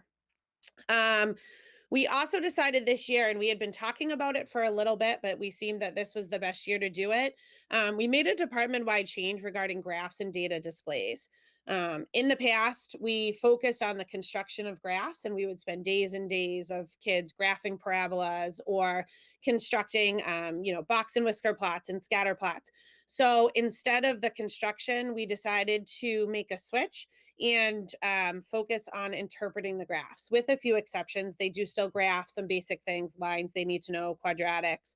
But for the most part, especially in the higher level courses, we give them the graphs now, or they use technology programs such as Desmos will graph it for them, or they're using the graphing calculator and they're interpreting the graphs. That's also really helpful in the statistical world. So if you look around, everything from the presidential election or the COVID data, it's all given in graphs. So it's really important for our kids to be able to look at different graphs and data displays and be able to interpret them. And then in addition to our standards, we are continuing to teach skills that students need to know to be successful, specifically problem solving and critical thinking. So if we don't get to, if we miss something in a standard and they do need it in the next course, their problem solving and critical thinking skills come into play, and they can usually put 2 and 2 together and to figure it out. So next slide. So in trimester 1, I think I counted, it's either 16 or 17 different courses we teach across the math department in just one trimester. So if you looked at all the standards, that's anywhere from like 50 to 60 standards that we cover in all of the math departments. So clearly I couldn't go in and talk about every single standard and every single course because we would be here forever. So I decided to pick our college prep algebra 1 trimester 1 course. So this is where the majority of our freshmen come in, and this is the course they take. This is one of the courses I'll highlight. So you'll notice in the highlighted section on the left, we do solve the linear equations and inequalities, and then it says involving absolute value. We made the decision, and you'll see that on the right, that we did not do the absolute value. We decided to move it to algebra 2. In algebra 2, they already talk about absolute value graphs anyway, with 2 variables and transformations, but we just decided to move it and do an all-encompassing unit on algebra 2. A second little change, so this was another standard, solving systems of equations. So we did still solve system of equations. Students know what a system of equation is. The change was there's 3 methods to solving a system of equations. We just taught one method instead of all 3. And that one method can be used no matter what the type of system of equation is presented to them. They can use the linear combination method. We didn't teach graphing or substitution. The graphing method, they know how to graph lines and they know what a system is. So that's where their critical thinking skills could come in. And if a teacher said, this is what you do, they could put 2 and 2 together and be able to figure that out. Next slide, please. So the second class was honors pre-calc. So these are our juniors. These are our highest level juniors. And so if the standards on the left, again, on the right, and this, I referenced this on my first slide, students did not construct the trigonometric graphs. So the trig graph, sine, cosine, tangent, and all those. They didn't construct them by hands. They were given the graphs, and then they had to interpret and identify the key parts of the function, the rules of the transformations, like phase shifts and vertical shifts and all of those. And then they did do some less modeling with the trig functions as well. But they were able to cover, after talking with the teachers, they were able to cover all of the standards pretty much where they were before. Again, constructing those trig graphs took a really long time. So by taking those out and giving it to them, they were able to pretty much cover what they expected to cover in the trimester without losing any of the standards. Next slide, please.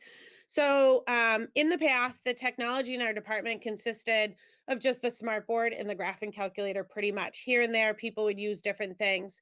So this year, each teacher has made a concerted effort to integrate the technology and the new programs. A lot of these are used for teachers who are teaching OLA classes, and also for when they're in the remote setting. So either when we went remote for 2 weeks a month ago, or we're remote now, we use a lot of these programs to engage the students when looking at them through a computer or on their asynchronous days.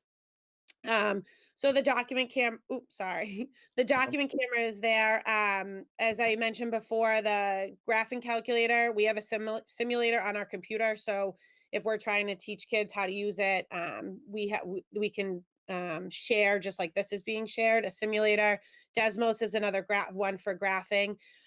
Delta Math is one where kids can practice their skills. So something they learned in class, they can use asynchronously to reinforce those skills. Kahoot is like a game, so it's a competition. Kids love competition. That's the same thing for quizzes. And then it returns the data to us. So if if a student did it by themselves or played in a competition, we get a report out. So we know what kids, answer the questions correctly and what kids struggled on it. So we can go back. Pear Deck, I heard you guys saw a presentation on that last. So we're even using that in the math department. Screencastify, our teachers are making a lot of videos for the remote learning using Screencastify. And then just the breakout rooms that was mentioned before, all the Google Meet updates. We take polls of the kids. And again, that data is sent to us automatically. So kids answer the polls and then we get an email with all the data. And I think that's it for me. Okay, that looks like I'm next.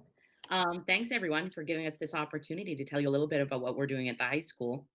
So in the English department, same as in math, same as you've heard from everyone tonight, is that there are no standards dropped during this school year.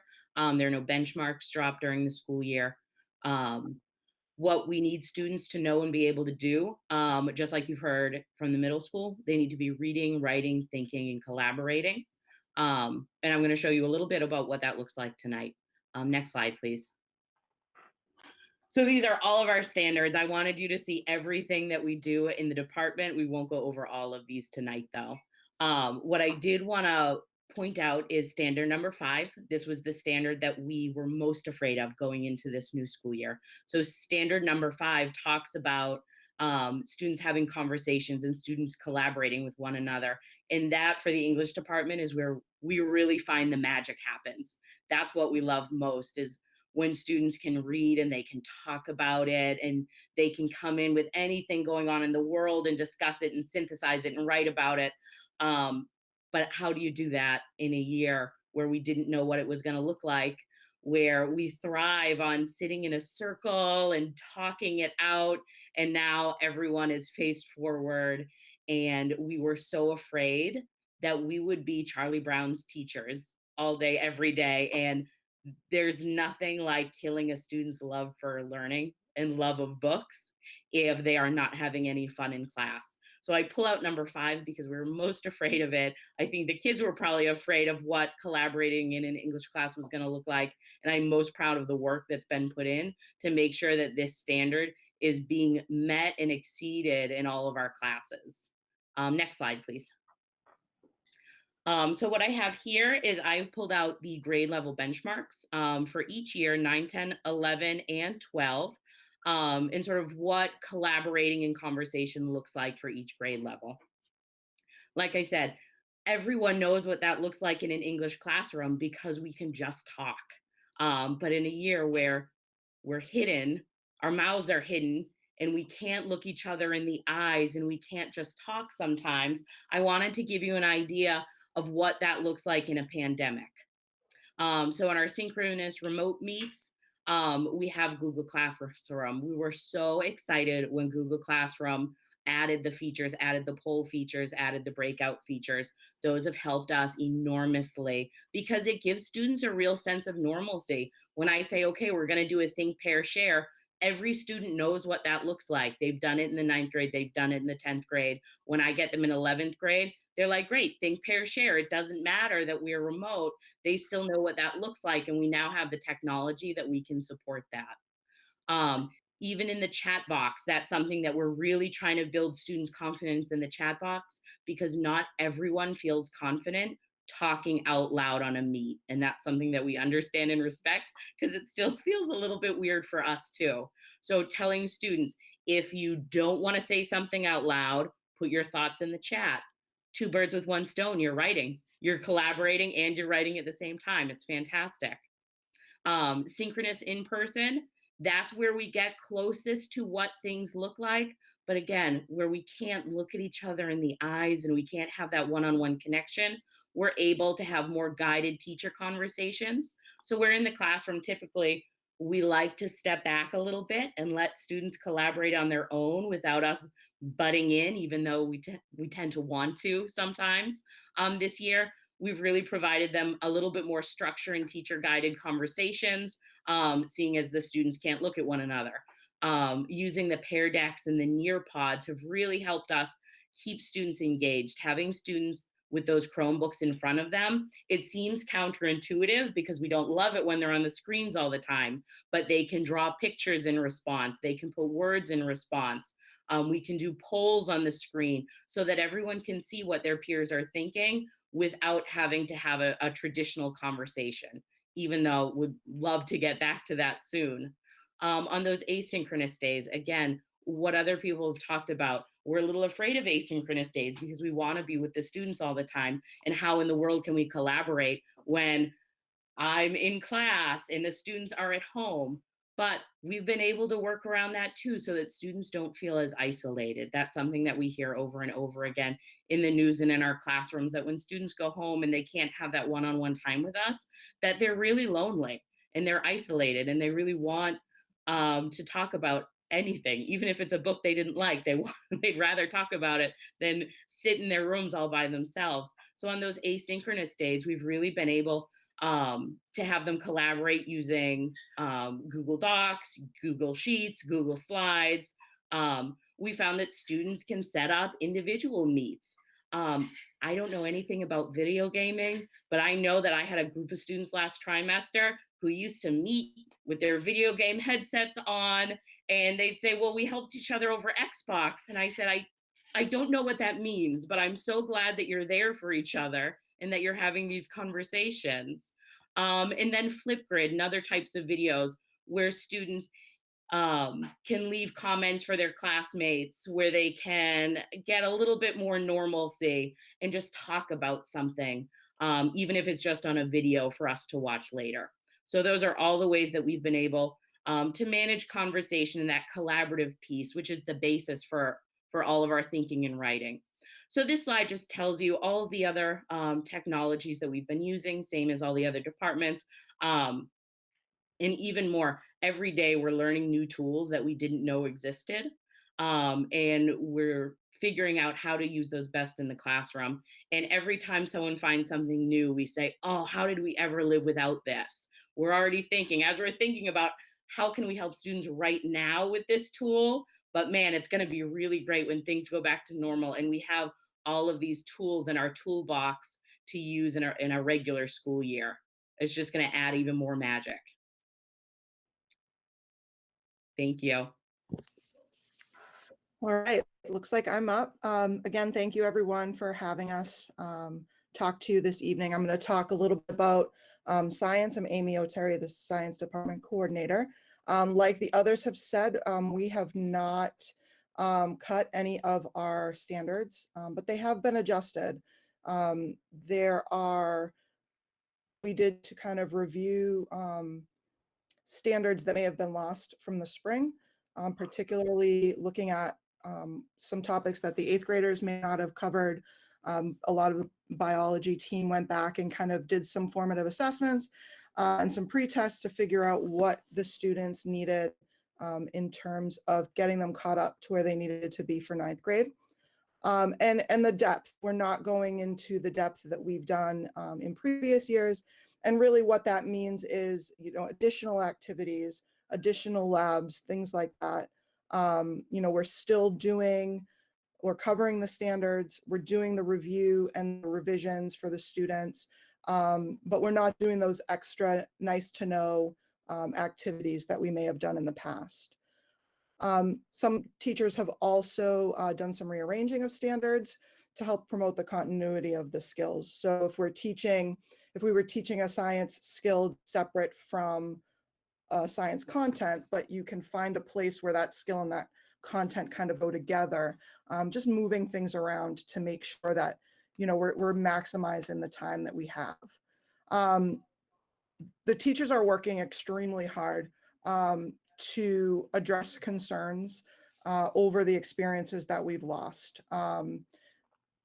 As you know, science is an extremely hands-on subject. And as others have mentioned, sitting in rows facing forward is not how a science classroom likes to operate. Personally in my class, my students work at a lab table every single day, and that's been lost in this format. So we've had to get really creative in how we still can include those hands-on activities.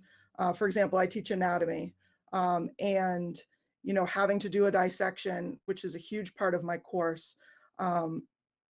In prior years, I would have 6 different lab stations set up, and this year, I'm lucky enough to be able to have each individual student dissect at their desk with a trash bag covering their desk, and and everyone gets to participate. It takes a lot of work, but all of the teachers are putting in everything they can to kind of maximize those opportunities. And when I talk a little bit about the technology, I'll talk a little bit about how some of the other courses are doing that as well. Our focus is and continues to be science literacy, which we all know is super important in the current climate. Problem solving and thinking critically. We start that in freshman year, focusing on developing hypotheses and doing a little bit of experimental design. We move that forward, looking at analyzing data, making conclusions, things like that. And like Debbie mentioned earlier, looking at graphs, especially where graphs are everywhere now, it is super important in the science department as well. And just that general understanding of there's a lot of science out there, and making sure our students are prepared to understand it and participate in science in their everyday lives. So I chose to focus on college prep and honors biology. Biology is the one class that all of our freshmen take. As Debbie mentioned, she has a ton of different topics. We have 5 different sets of standards that are covered in the science department. So I would not be able to talk about all of them. But because biology is the one thing that everyone focuses on, that's where I decided to start. So on the left, the standards, Massachusetts frameworks that were planned to teach trimester 1 this year prior to the pandemic. The first sections, Life Science Standard 1 and Life Science Standard 2, those are covered in both college prep and honors biology. College prep biology is 3 trimesters, honors biology is 2. So the honors biology moves at a slightly faster pace. They also cover an additional standard on cells and cell transport. Teachers were able to cover all of those standards in trimester 1. Again, some depth has been lost due to the schedule, and hands-on activities have been either scaled back or modified, depending on the materials that are available. In the spring, we planned for, or we weren't able to plan for what hands-on activities would look like in a pandemic classroom. So if we have the materials available and they're able to modify, they're really doing everything they possibly can to do that. And we've been lucky enough to be able to purchase some technology to assist with that. How this biology term is different from prior years. The team had actually decided before the pandemic to rearrange some of the standards. So for anyone who may have taken, North Andover High School biology in the past would know that units are third trimester, but the teachers had already made the decision to move that forward. And it's actually helping them to link everything together as they try to navigate the new standards and implement them as the new MCAS test comes out in the future. Next slide, please. The other thing that I decided to highlight was our three major AP sciences, biology, chemistry, and physics. So what I've listed here on the left are the unit titles that are provided by College Board that the AP teachers are required to cover. And so then when you look on the right, you'll see that each unit, each subject area is about a unit behind. As you know, with College Board, they have to cover everything. And so each subject area is looking for ways to build back time to get caught up.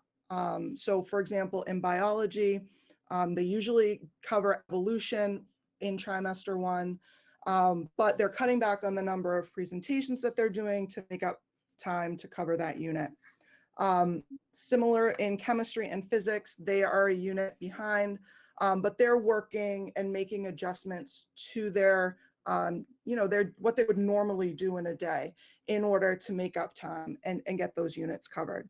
And like I said, the AP sciences are really trying to get through everything that the College Board requires so that the students are prepared for the AP tests in the spring. As I mentioned, we were lucky enough to purchase some teacher and student licenses. We're using Gizmos Interactives, which is it's a lab-based program where students can perform lab activities using simulations, and they can perform analysis and do graphing, and teachers can actually adapt the activities to fit whatever content they're covering in class. And in the AP courses, we were able to get student licenses for Pivot Interactives, which is similar. One of the hardest things is, in addition to the AP content, they're also required to do certain labs. And so that has been extremely challenging for the AP teachers to work with in the pandemic. So this Pivot Interactive has allowed them to do some of those AP required labs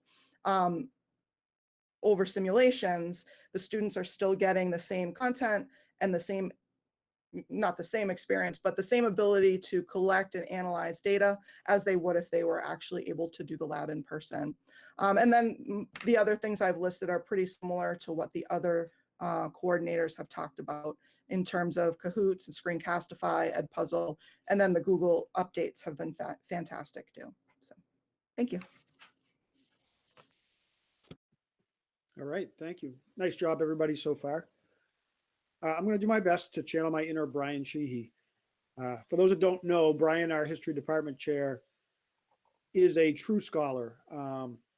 He is a history buff, just what you would picture in a history coordinator, but he's been cutting edge in terms of being involved in the state development of the new frameworks and the new standards.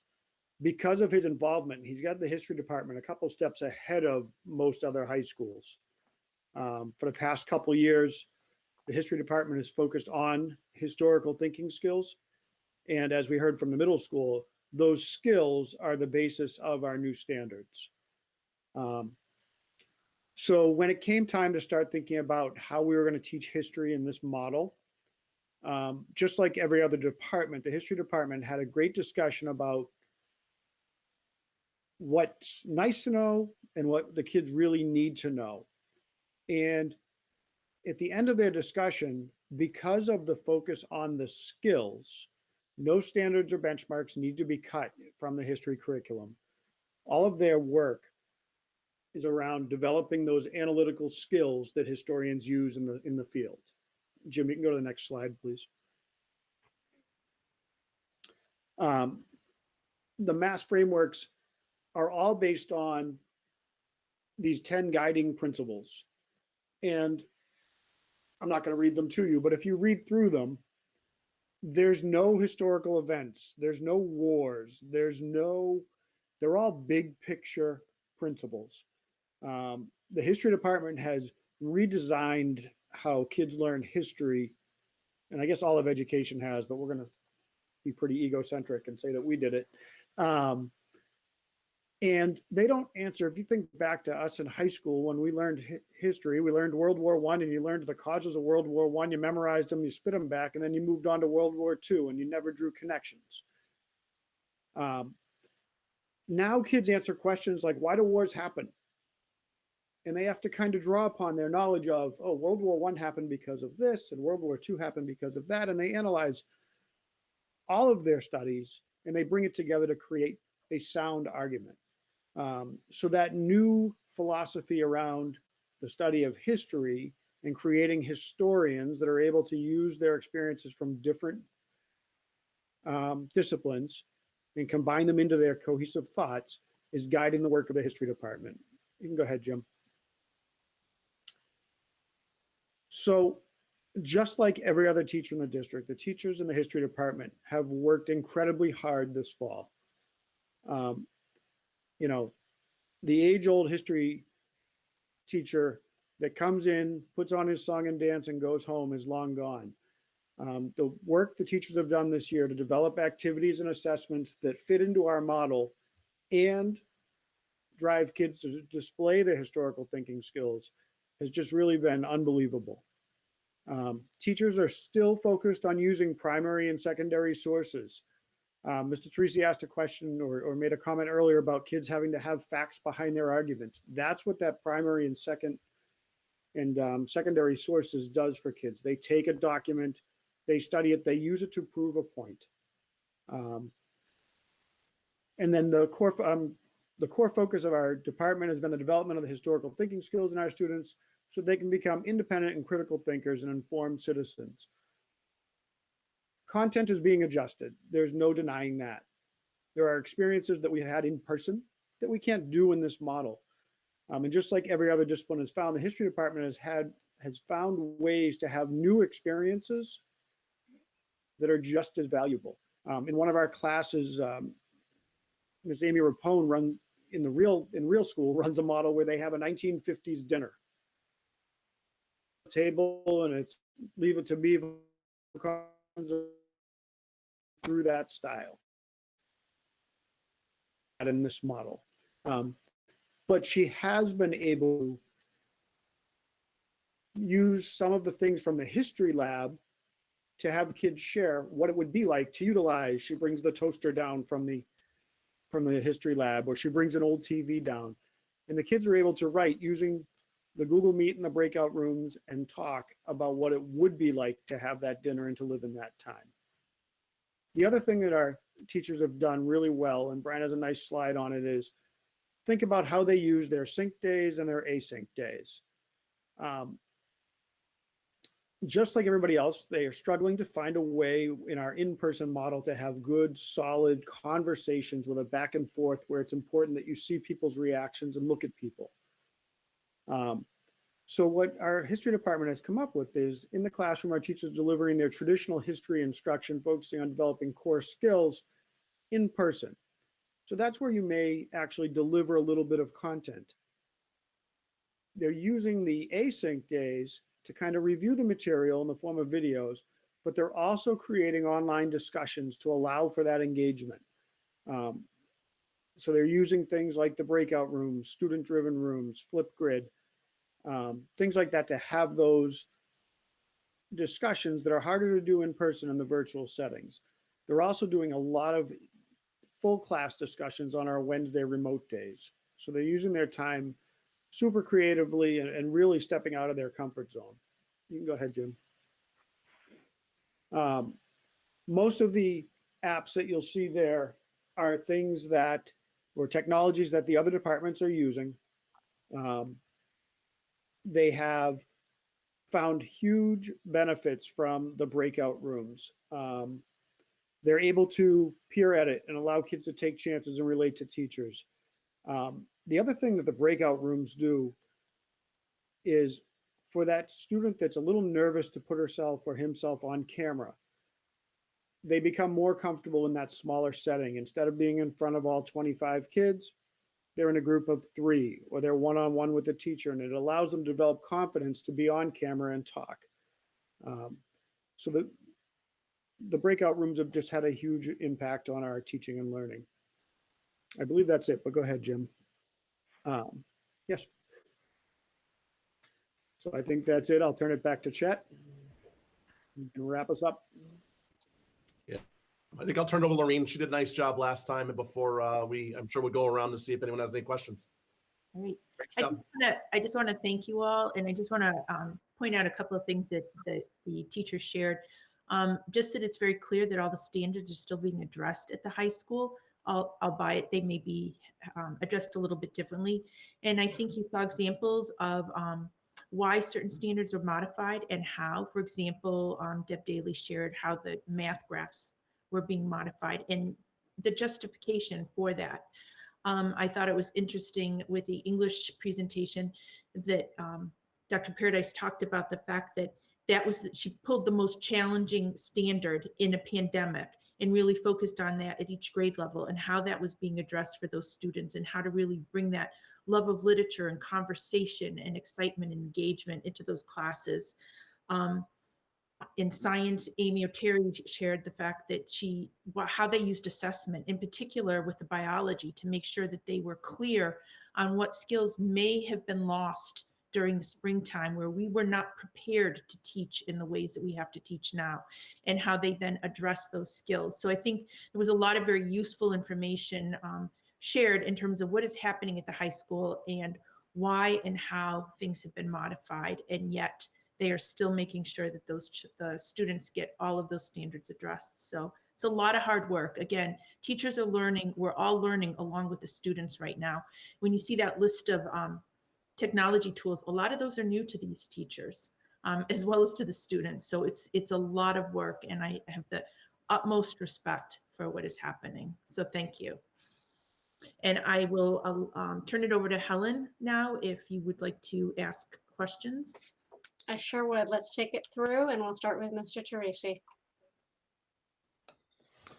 First of all, thank you, all of you. I know it's been a long day. I know I've been on Zoom calls all day and here until 9 o'clock at night. So I truly appreciate you taking the time. It's clear from this presentation, as well as the middle school presentation, that the teachers are working very well together, integrating all the different subject matters together. I think it's just super important that happens. So really just thank you. I know these aren't ideal circumstances by any chance, by any stretch of the imagination, but it's clear to me that you guys are doing the best you can and getting a lot out of it. So again, thank you very much, and thanks for your time tonight. Thank you, Mr. Teresi. Ms. Lynch. Yeah, thank you so much for this. This was so enlightening to me to see how very hard you guys are working and trying to keep up with all the curriculum and the standards and modifying everything. Chet, would you be willing to send this out to the parents? I think that this would be huge for because we get a lot of questions of how's the curriculum being met? How are we achieving everything? This would be fantastic information to share. Yeah, sure, no problem. And most of them don't go to our school committee website to find it. So we could blast it out to the parents. Yeah, no, we all battle with communication, seeing how everything can be read and comprehended. So I'm happy to do it. I know, and people still complain anyway, but. But the public should know that these are linked to our agenda as well. But thank you. That was really good. Thank you, Ms. Lynch. And Mr. McDevitt. So again, I think this is great. I think it was really important at the high school level to see how things were being updated in terms of the standards and where things were. I think it was really fantastic. I'm going to apologize because I think I'm going to say this wrong, Mrs. O'Terry, who, you know, I will say, you know, I love the fact that, like, you just put it out there, like, we're a little behind here. So I really appreciate it, and thank you for your honesty. And I'm not saying anyone else isn't, but, you know, I think there's a question and there's a concern, right, on where things are and how things are going. I have two high schoolers, and my perception is definitely going to be different. It's different for both of them, and it's different from everyone else in the community. But I feel like we started the trimester off and things were a little bit slower, right? And so there was probably, hey, we've got to get used to this pattern.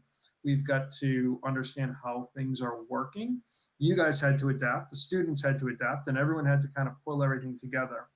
I definitely feel like the work increased significantly towards the middle. And I will say this, I feel like, and I don't know if it was because there wasn't finals. I don't know exactly, but I feel like the last 2 weeks of the trimester were unbelievably intense.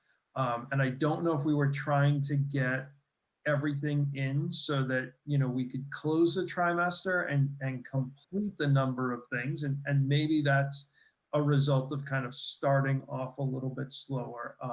But that would be the only thing I would say. I really feel like there was great stuff going on. I mean, I know my kids definitely learned an awful lot through that, but I feel like the end was a hard push. And hopefully trimesters 2 and 3, we're able to kind of maybe adjust and modify that a little bit more. So I will just say, in all honesty, they'll probably kill me from upstairs, but it was rough. Definitely rough.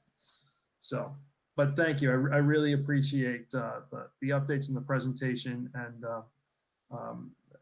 I think people should know and understand, exactly where we are with these. So this is great. Thank you. Thank you, Mr. McDevitt. Ms. Mabley. Yes, I agree. This has probably been the area of most questioning that we've had through public comment, through side conversations, et cetera. And you've addressed a ton of this tonight. So thank you so much for that. Just my one question doesn't have to be necessarily answered now.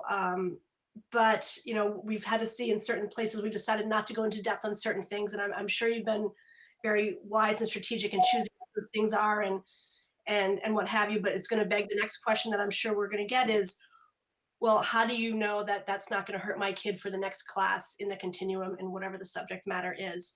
So I didn't know if you're already building into either the spring or into next fall, will you need to do any kind of assessment in the intake of the next class to see if some of those things you decided to go into less depth on, you're going to have to add more depth in a year that you don't normally. I know Mrs. Daly already said that they moved certain things, like I think it was absolute value. Math was not my good subject, but I think that was it. Move that to what turned out to be probably a better place anyway. Do you think that you need to do that? And obviously for the underclassmen, that's one thing. But I know that some parents are obviously, they're worried about their seniors. And I do have a freshman in college, and I can tell you she was very well prepared for college, and that's what I think people are hoping for to continue, because North Andover does such a good job. So again, you don't have to answer it now, but I know that's going to be, I think, the next question coming. And thank you, this was fabulous. Thank you, Ms. Mabley. I do have a few things to say, and I would start by quoting Jennifer Paradise. I don't know what that means, but I'm so glad you are there for each other. You're talking about Edpuzzle and Screencastify and flipped grid, and I'm not working with any of those, and I don't have any students at home, so I can't get on Google Classrooms and see what's going on, or watch them do work with a Pear Deck. But I'm so grateful for the work that you guys are doing together. And I would give a shout out to Mike Grant, because I've heard every teacher at every level say that the Google Meets updates, especially like the breakout rooms, have been so helpful. That was a conscientious decision by North Andover Public Schools to move up to Google Enterprise and not use the free Google Meets. And so I'm glad that's paying off for all students. I do have a couple of questions, starting with math. You talked about the shift with graphs from construction to interpreting. And I'm wondering if that's an educational trend. And I'm remembering when we moved in shop classes from mechanical drawing to CAD, and I'm wondering if that's an educational trend that is exciting for us going forward, or if we think that we're going to go back to constructing graphs at some point. No, I don't think we'll be going back to that. With the increase in technology, it just doesn't make any sense to spend the time needed to paper and pencil construct a graph. Kids aren't asked to do it in college. They're not going to be asked to do it. Even if you become an architect or an engineer, you have all these computer programs to do it. You need to know what the graph says. You don't necessarily, and you need to know the key points, but you don't necessarily need to draw it out with pencil and Okay, paper. we're not using slide rules either. So I appreciate that that's a move forward in technology, and I'm glad that the pandemic gave you an opportunity to do that. I'm going to suggest an English class where your students are learning to use chat box. You're going to need to figure out how to be able to integrate that in your classroom when you're no longer remote. That's going to be really important. We know students are no longer making phone calls to each other. They're only texting each other. And you'll also probably have a challenge in getting them to open their mouths again at some point. But not now. Right now, they're really valuing their opportunities to speak to each other, and I'm thrilled for you. I'm wondering about bio. I'm wondering about MCAS. I'm wondering how you're feeling that might go. And before you say anything about that, you may not have an answer to that right now. And I know that's not necessarily a local decision, but I am wondering how you're feeling about student preparedness for MCAS. Should that be happening this year? And my comment is, I'm really surprised that we're not hearing anything from College Board about modifying their AP exams. That feels absurd to me. And again, that's not something we control at the local level. Sure, I'll talk a little bit about MCAS. We are, or the biology teachers, are preparing for MCAS as if it's going to happen. We don't know, we don't know what's going to happen come June. So, there was a little confusion about some information from DESE that they were still going to use the old test that was a hybrid of the standards, which was concerning to the teachers because they this year had switched over to only teaching the new standards because that's what we previously thought the test was going to be. My advice to them was, continue to prepare them as you normally would. And the biology teachers have really great success rate with our MCAS in biology. So I know that they're working really hard, and it's a concern for them too. And they're working really hard to make sure that the students are prepared no matter what happens when June comes around. Well, and remind me, I believe that the current sophomores did not take the bio MCAS in spring. Correct. Do we have anything that we're doing or need to be thinking about so that they can be successful having been away from it for a year? Here, I mean, we can only control North Andover. It's obviously a bigger problem than we. So for the STE competency, the state waived the MCAS test, and so they just need to have shown proficiency in our MCAS subject for biology. Okay, that's very helpful. Thank you for that reminder. And I would just thank you all again, and I would particularly thank you for reminding us again with your vocabulary that this is standards-based education and skills-based education all across North Andover at every level, at every subject. So thank you very much. I really appreciate that. And I will give it back to Ms. Marks. And if it's all right with your principal, you all are dismissed. I just want to, Yes, please. And thank to all our teacher leaders who spoke today and the ones that aren't here who could have done just as eloquent of a job. So thank you. Please go back to your families, go to bed, get some rest, do whatever you want to do. And we'll finish out the week tomorrow. Thank you so much. You did a great job. and I just want to say thank you. Their love, passion, and expertise in their content areas at the high school level was very apparent tonight, and as well as their care for student engagement and interaction and how to make this meaningful. So thank you all very much. Have a great night. What's left of it. And now Principal Jackson will share the results of his staff and student survey. Yes, as Jim pulls that up, thanks, Jim. I just want to even go back. North Andover High School, we kind of pride ourselves on continuous improvement. You'll hear us talking a lot about teams, teacher teams, within the department, outside of the department. That cycle of continuous improvement is very important and essential in a pandemic. In being able to take feedback, solicit feedback, not take it personal, but always use that to improve is something that we've tried to do for several years, starting with our SMART goals that we do at the start of the year. So one of the decisions we made with the help of, and I want to also thank Carol Larcombe and Kristen Ando, our two curriculum coordinators, who, we worked on a survey last year at some point in the pandemic when it started, and we never pulled the trigger on it based on some circumstances that happened. And we still kick ourselves for not being able to get that out there, to get some feedback at that time before some things were kind of rewritten later on in the spring, in our opinions. But one of the things we did this year and wanted to do was get some feedback from both our staff and students for our purpose. Surveys can take place for different purposes. There are some districts that do surveys, some towns that do surveys.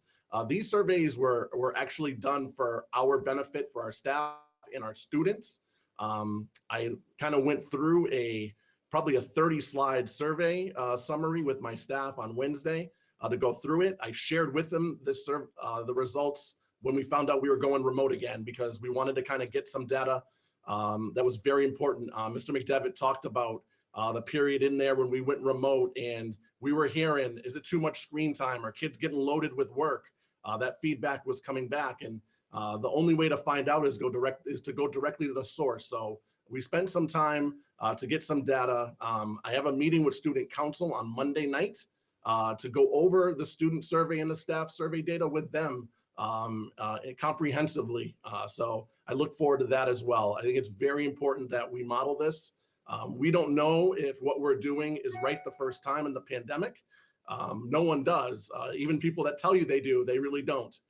So the more feedback we can get from as many people, it's only going to help us. So just to kind of start with that. For our student survey, a summary slide here, we had great participation, 67%. For us at a high school is great participation. You can see the breakdown from OLA and hybrid. We were able to keep the student email names with the survey. So when we had some data that was concerning or stuff we wanted to follow up on, we could quickly sort the names, get it to people, and follow up. So it was also important for us. Next slide, Jim. All right, summary points on the student survey. And again, we can get you the questions as well on here. We had great participation, honest feedback. We did question about the pandemic. It has brought with it concerns socially, academically, and with health. Like adults, our students are stressed. They listed disorganization, not enough time for assignments, and lack of routine and structure as their top 3 reasons. 18% of our students reported spending more than 8 hours on days working at home on asynchronous and remote days. That was definitely a data point we wanted to know because we were feeling that. So we had a percentage, and 18% significant. So we wanted our staff to look at that and reflect on that and make adjustments for when we were to go remote, if we were to go remote in the future, and now we're remote now. So hopefully when we do a survey in the future and reach out, we'll see that data improve. A mix of screen time and independent work, time built in to start their homework, in videos on Google Classroom to access anytime were examples of what's working in remote classes. We definitely wanted to know that. We had a couple questions on Google Classroom, almost unanimously. They're using it and they're finding it easy to use. Or we were able to reach out to and hopefully help them with that. 14% of our students reported not knowing the best way or almost never reaching out to teachers to ask questions or to get extra help. Paradise talked about it. Sometimes students don't want to go out in that Google Meet and reach out. We have freshmen that just transitioned to the high school. What a year to transition to a new school. There's less kids in here, but I'm sure there's still some intimidation and some anxiety and maybe reaching out to someone you don't have a relationship with yet. So good information for us to have and find ways to reach out for them and help them advocate the correct way for help. 90% of our students were confident or somewhat confident that they were succeeding in school. So we did ask that basic question, do you think you're succeeding? So we had a high percentage, 10% were not confident at all at the time of the survey. Again, we were able to have those names and reach out with our counselors and appropriate personnel. We did ask one open response question. And again, sorting through 1,300 possible answers, we didn't want to overload ourselves with coding data. So we wanted to make sure we asked one where we could get some useful information. So we did ask, what is one thing that's going well that you'd like to see continued with how you are learning? The different types of answers are listed from schedule, independence, how they're feeling, technology, the tech tools, or teachers being flexible, being available for extra help. You see the number counted of responses there. That question was optional, so not everyone had to answer it. But you will see there is quite an array of people who love asynchronous, love in person. They like the independence of having work to do on their own time. Students do like choice, just like adults do. So one of the things that we take away is not one size fits all. Students do like that choice and independence. They do want a reduction in screen time, whether they're on the remote or probably working.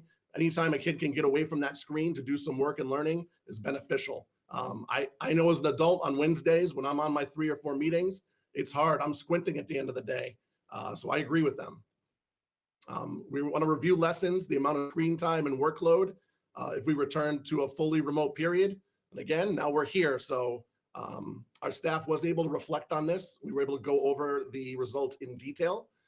So we're hoping that we see some improvement in what we offer, but a lot of positive things going well at the high school. As a community, I think, again, we have to take care of each other. The social emotional work that's been done with our kids. We started the year with some specific things and lessons that were all based around social emotional learning. And I'll talk a little bit more about our staff one as we transition to the staff survey. All right, for our staff survey, we had, again, 76% complete and gave honest feedback. We did not take names for the staff one. We wanted to make sure people felt the opportunity. Sometimes teachers feel you're going to hunt them down and look at them and hold something against them. I don't think a lot of our teachers feel that way, but that's been communicated to me in the past. So we wanted to give them that freedom. We did complete an SEL check with our staff on how they're doing given the pandemic.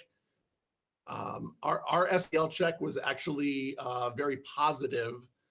A lot of teachers in that 5 to 4 range. We only had one that really had identified at the time of the survey to need a check-in. So that was good news, but in a health crisis. The adults are stressed, the kids are stressed. They're stressed with the ability to support students, asynchronous engagement, and health and safety. Obviously, coming back to the high school after time away with new protocols was tough for people. It was tough for some of our administrative staff. So I think our teachers and staff have done a great job transitioning and really focusing on kids. They're also looking for time needed to prepare for classes. They're stressed about that and managing daily schedules. I think it takes a while to get used to the new schedules, so the routine gets better over time. So hopefully that'll show next time we survey. 0.5% reported feeling comfortable to extremely comfortable using tech tools. Again, and 81.6 reported that our tech support has been appropriate or above and beyond. And that's a special thank you to Mike Grant, his team, Casey McCormick, our IT analyst, for all their work. About 80% reported the communication from central office. It's been enough or more than enough.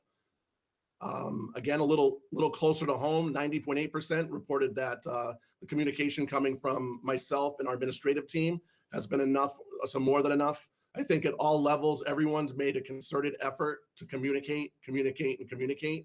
Sometimes it's hard to organize that communication. I know I have 3 kids in the district. I'm overwhelmed with all the communication. So I try and take that into account with how we communicate to our staff.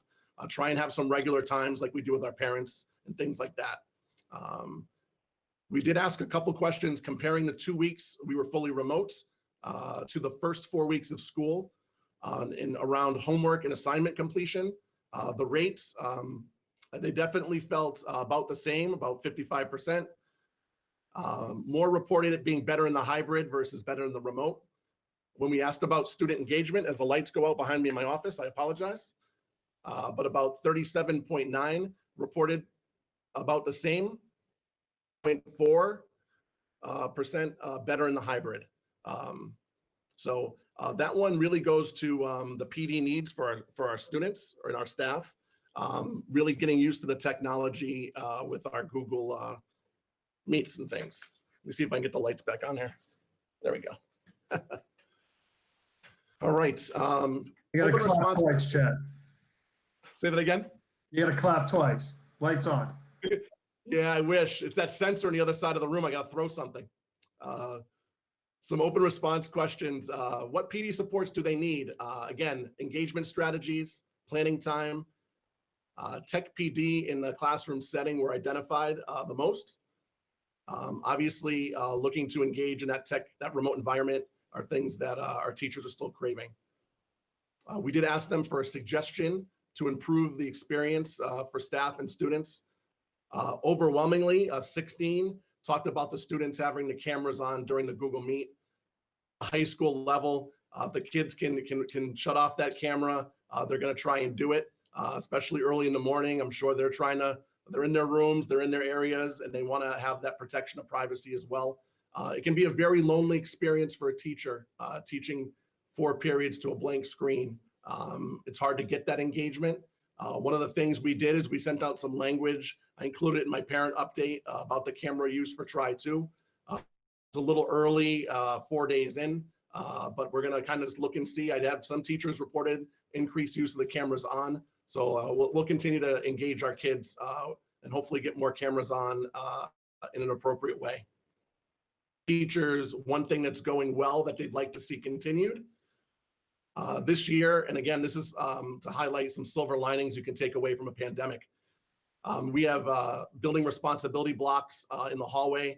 We're logging in all our students that use the bathroom, making sure there's only one in at a time, following all our protocols. Our teachers have enjoyed that in what they've identified. It's also put teachers out in the hallway. We've been able to check in on each other. You're able to see more of your staff. You're able to communicate and check in on well-being. So it's really helped our atmosphere here at the high school. Our staff also noted shorter class periods. The 50 minutes shorter than our traditional 73-minute block.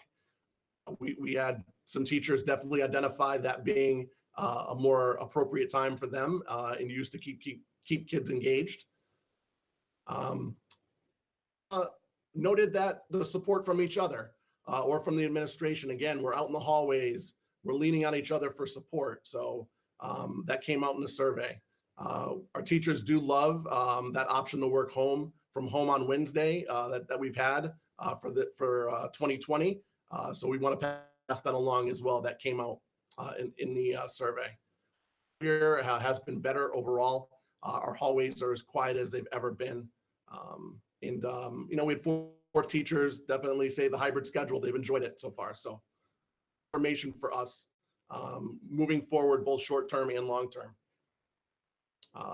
Our big takeaways from the open response, let's review the structure of our PD. I have a meeting with both Kara and Kristen Ando on Monday. We're going to talk about that full professional day and the settings we can make for our staff. Can we make more small groups where they can interact with the topics and an expert in the topic?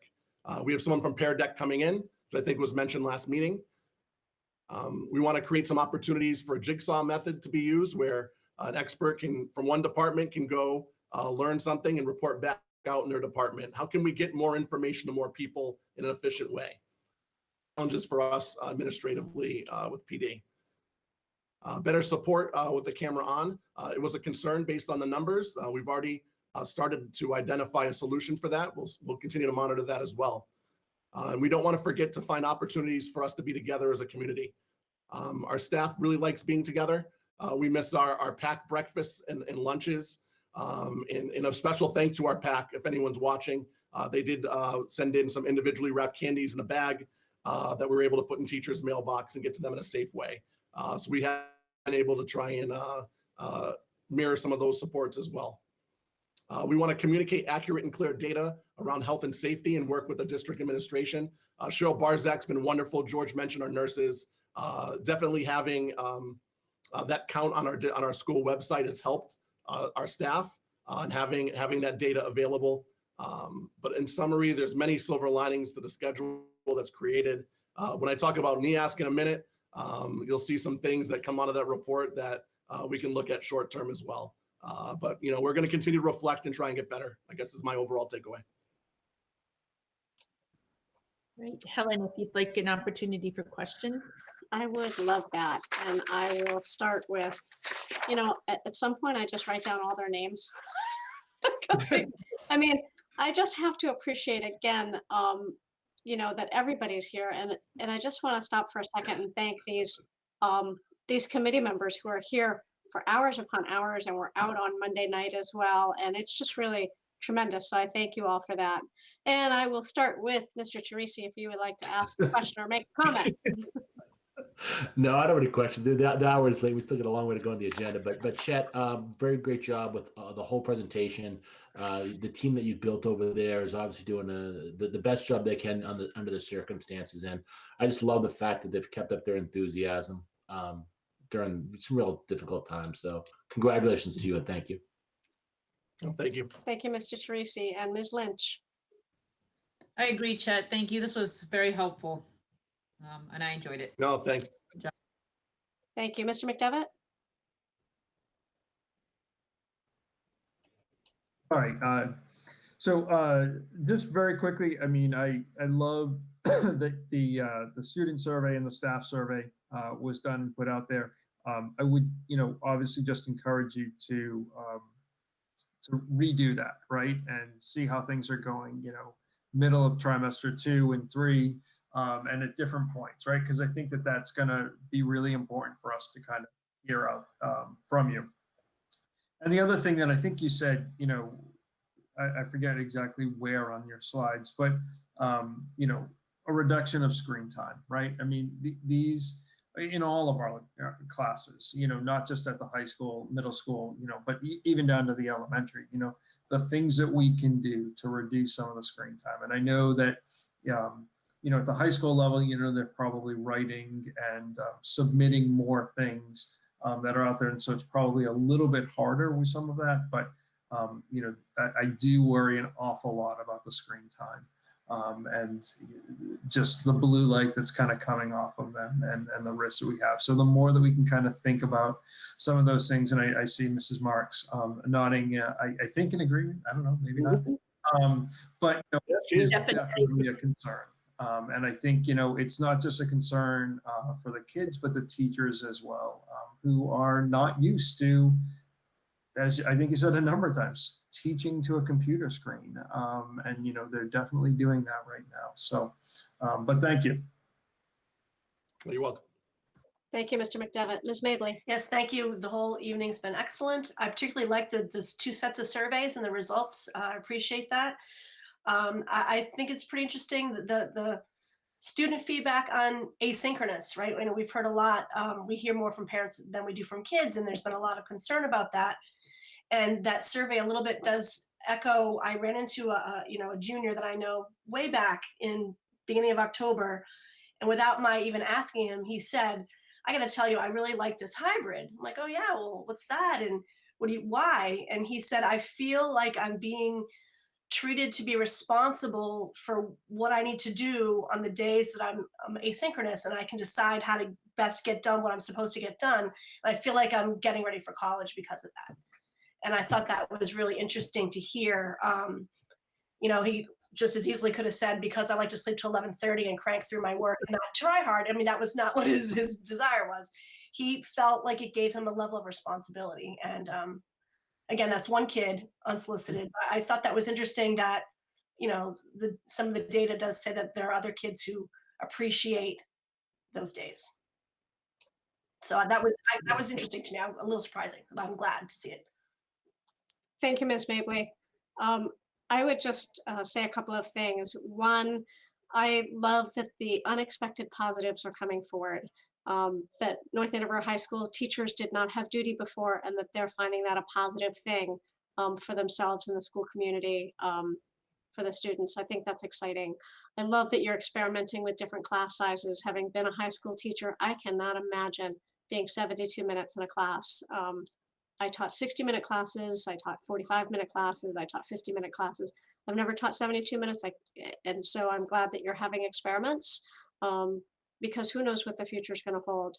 And I'll be interested if we can open our minds, when we when we feel like we can breathe a little bit, how we might be able to continue to have engaged choices in the future for students. You know, maybe there are going to be ways that there are some asynchronous opportunities that are integrated into high school schedules or later high school schedules. I know back in the old days when we had, you know, open campus, there was some concept of independence that students haven't had for a number of years. So I don't know how that might play out, how that might be a positive in education going forward. I feel like we're too early in this and we're working way too hard to get through the days. But I will be interested to see how this impacts education, you know, 5-10 years down the road, to have had children with students with choices. So thank you very much for that, Chet. And we're back to Lorraine. I feel like I'm a news anchor. Back to you, Lorraine. So we'll just move right into some of the highlights from the NEASC report. Is that good, Chet? I'd appreciate that. Thank you. Yeah. I did receive the finalized report. It's 105 pages, and I will not be reading off anything close to that now or any other time, I hope. Some general highlights if you want to go to the next slide, Jim. Have remained accredited, number one. I think don't bury the lead, right? A little rewind. In October of 2020, we had a visiting team here made up of 14 members from different schools across New England. They spent 4 days, reviewed a self-study that we put together. We had the whole community involved in that visit, including our school committee. Thank you for being a part of that as well. They really look at and report out on 7 standards that I'll get into next. And the report includes commendations and recommendations for the high school to improve our teaching and learning that better aligns with the committee standards. There's a total of 49 commendations and 48 recommendations across the standards that I read. So just as a quick summary. The standards as a review, you can read them there for anywhere from core values about learning, the big ones in curriculum, instruction, and assessment for school student learning, and then some support standards. All right, some examples of our commendation. The positive school culture supported by parents, community, local business organizations, and other volunteer groups. The written curriculum in our content areas that include our essential questions, content, and skills, a lot of the things you heard about tonight. The willingness of our teachers to engage in peer collaboration to support PD, aligned with our school goals and standards. In the dedication of our staff members to find time to collaborate regularly, whatever way possible, on ways to create, analyze, revise formative and summative assessments. Some other couple of more examples. Our Character Strong initiative. Never has social emotional learning been more important. We have our advisory once a week. We've been going at this for a couple of years now. Again, we used it all 10 days in PD with our staff, which I really think helped support our staff. So, kudos to the Character Strong initiative by Connor Meehan and our subcommittee on social emotional learning. They do a great job. The tiered behavioral support strategies and programs associated with it. Our PIC parent group that's been around for several years, that even before I got here, that I think Debbie Conti was one of the original members of, who now works with Steve Nugent in our guidance department. But they do such great work with supporting families and kids with the college search. So that was commended by the NEASC crew. And the continuous maintenance, upkeep, and cleanliness of the high school building. Our building was built in 2004. 16 years old. You know, they did mention our understaffed custodial team later in the report. But you know, every fall we walk in there and that building's sparkling. So kudos to that being recognized. Simple as some of the recommendations, and again, there were several, as many as our commendation. Establish a process to review our core values and beliefs about 21st century learning expectations. Provide PD time to create common format for all our curriculum throughout all the departments. I highlighted examine the existing trimester schedule in order to provide opportunities for continuous student learning in order to prevent teachers rushing through the instruction of material. We are looking right now at our trimester schedule with our Teachers Association. As I know, a couple of members of the committee were on our IBB team. That kind of got cut off right at the time of the pandemic, but we have engaged in those conversations now. So we're looking at some of those silver linings we discussed in the survey and really hoping to improve schedule down the road. We want to ensure that our teachers employ a range of assessment strategies, including formative and summative in each unit of study. Again, re-examine our trimester schedule and length of classes. Again, 73 minutes. I taught 84 at Greater Lawrence for 8 years, and that was very difficult at times. You know, again, we want to look at the length of our classes in the schedule. We want to develop systems for all our students to take advantage of learning opportunities at all levels to ensure that courses throughout our curriculum with students reflecting the diversity of the student body. I know we're doing some work now around equity. We have a principles course being run by Laureen and Kristen Ando, where we're having courageous conversations about race. So that's something down the road we're going to work on, probably at all our schools, not just the high school. We're going to ensure an identification process for our EL students to meet state guidelines. Another recommendation that came up is ensure that our annual per pupil expenditure from the town is consistent with and the support that the needs of all students. And that's stuff that our committee has been working on for several years, and we thank you for that as well. Our next steps, continue short and long-term planning to address those recommendations, to improve our teaching, learning, and to better align to those standards. And I must submit a 2- and 5-year progress report back to the committee. So I'll have to do that probably in a year or two. I'm sure there'll be delays on that. I shouldn't say I'm sure. I expect there to be. I'm sure NEASC has been backed up as well, but we'll follow any timeline that they give us. All right, thanks, Chet. Any specific questions, Helen, if you choose to? I'll do the go around. Mr. Teresi? He's good. And Mr. McDevitt?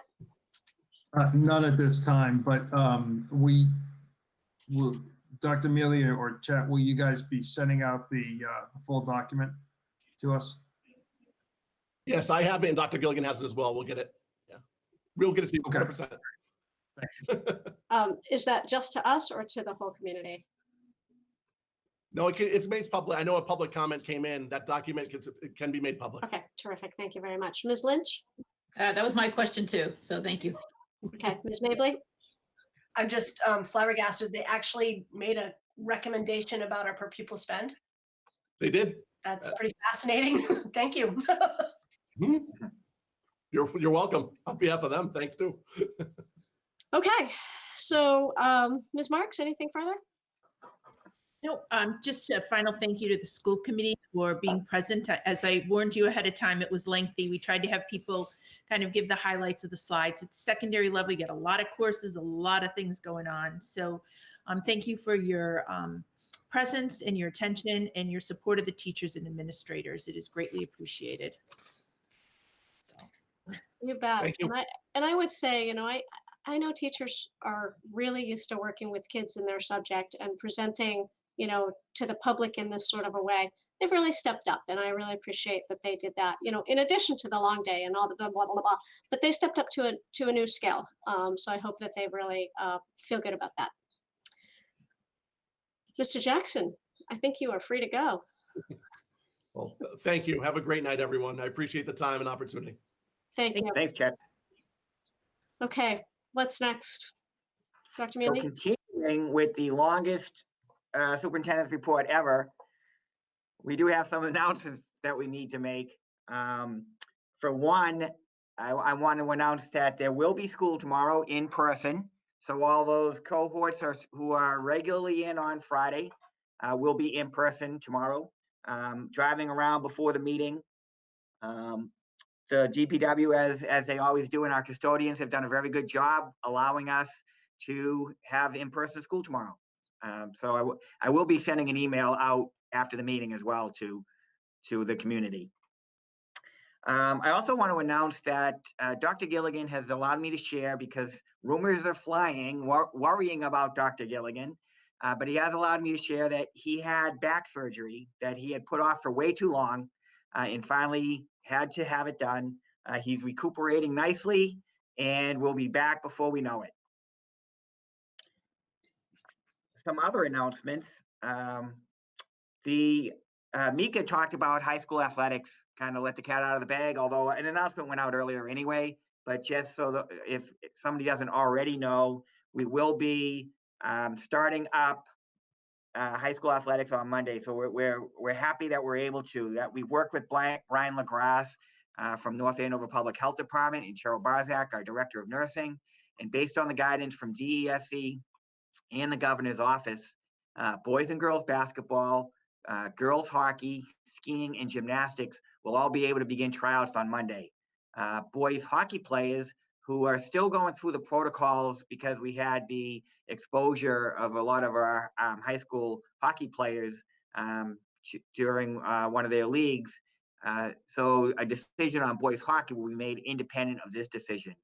We're certainly hopeful we'll be able to get them on the ice soon, and all teams aware of the importance of following all of the guidelines and the protocols and the safety plans that are in place. And so we want to wish them all a successful season, and certainly we hope it's an uninterrupted season. As far as school capacity planning subcommittee, we had our first meeting on Tuesday night. The subcommittee is chaired by Holly Vitsky Lynch and includes myself, Stan Limpert, former school committee member, and a participant in the last facility study that was conducted for the district. And then it also includes parents Bill Hart, Christy Martin, Lori Aria, Michael Liss, and Chrissy Harricle.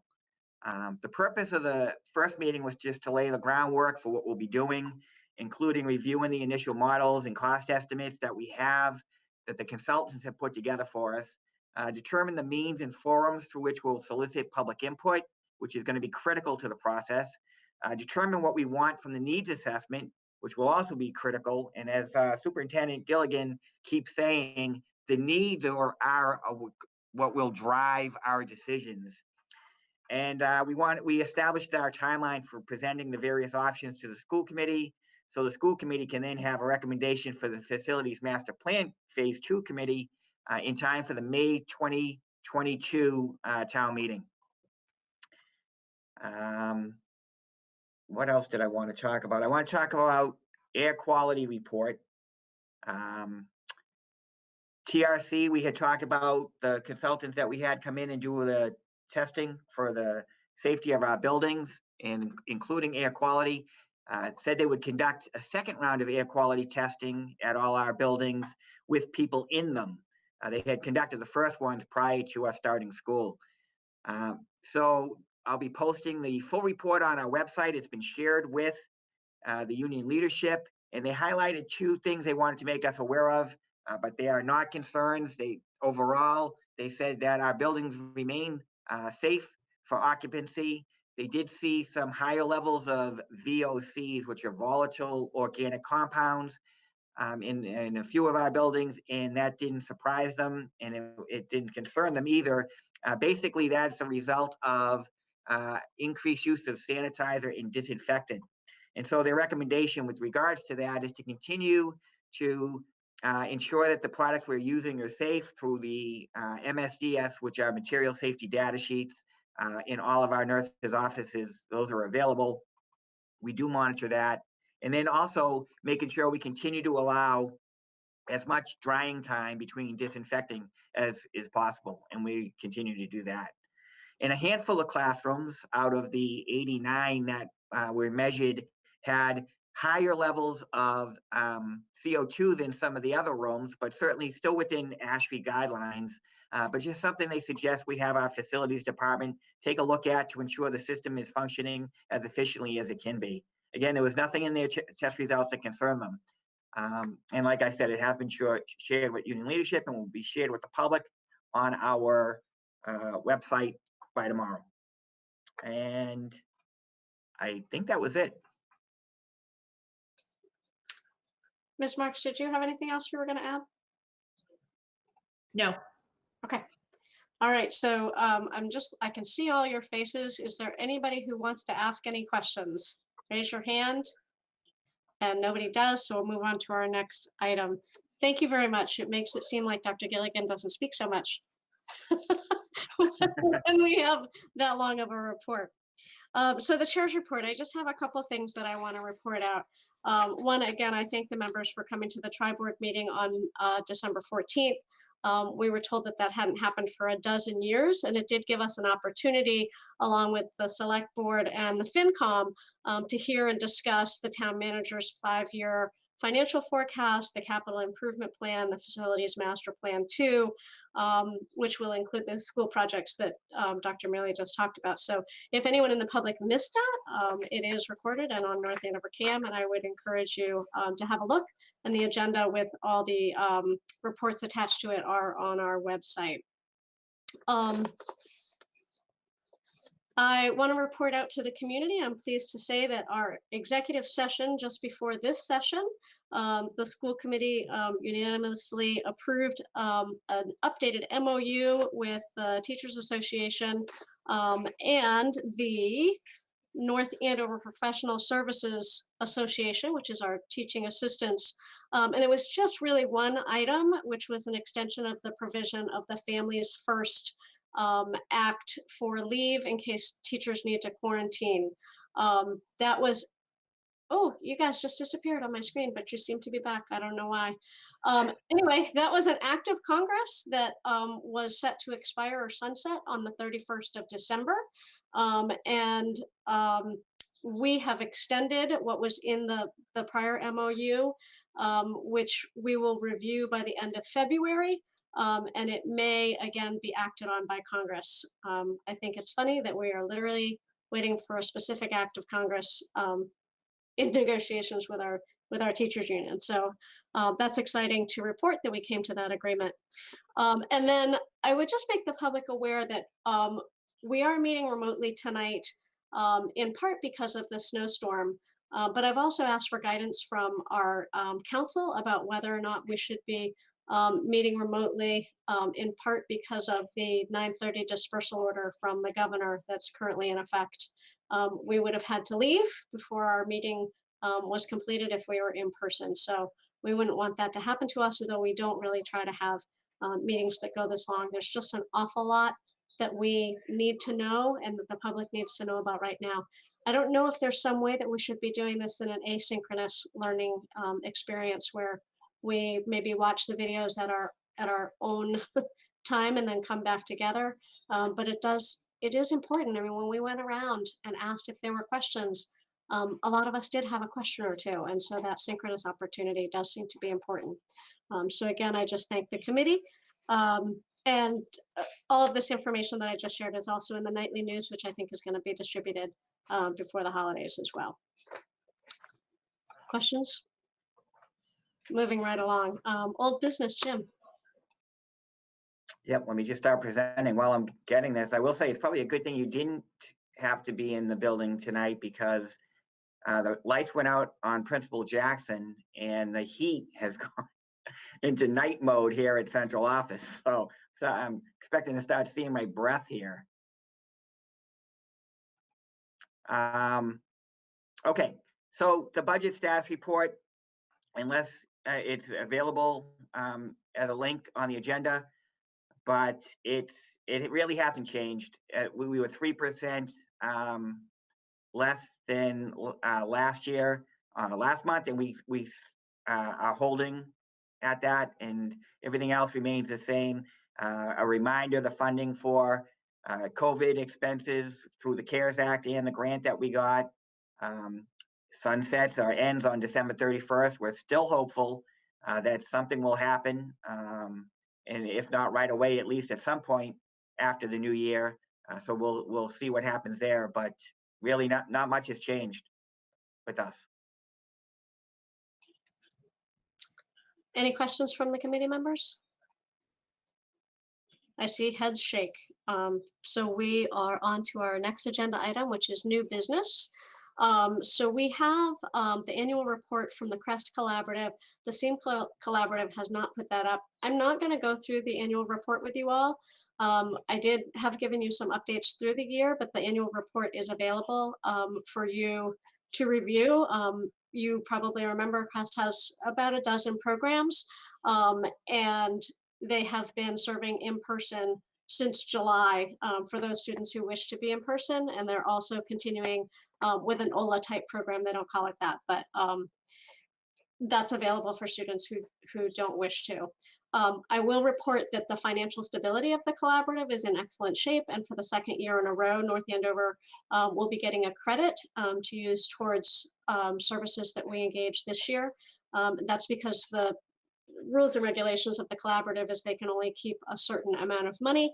And if they go above that threshold, then that funding either gets returned to the districts or goes into OPEB or some other kind of free cash kind of experience, but they can't hold on to that.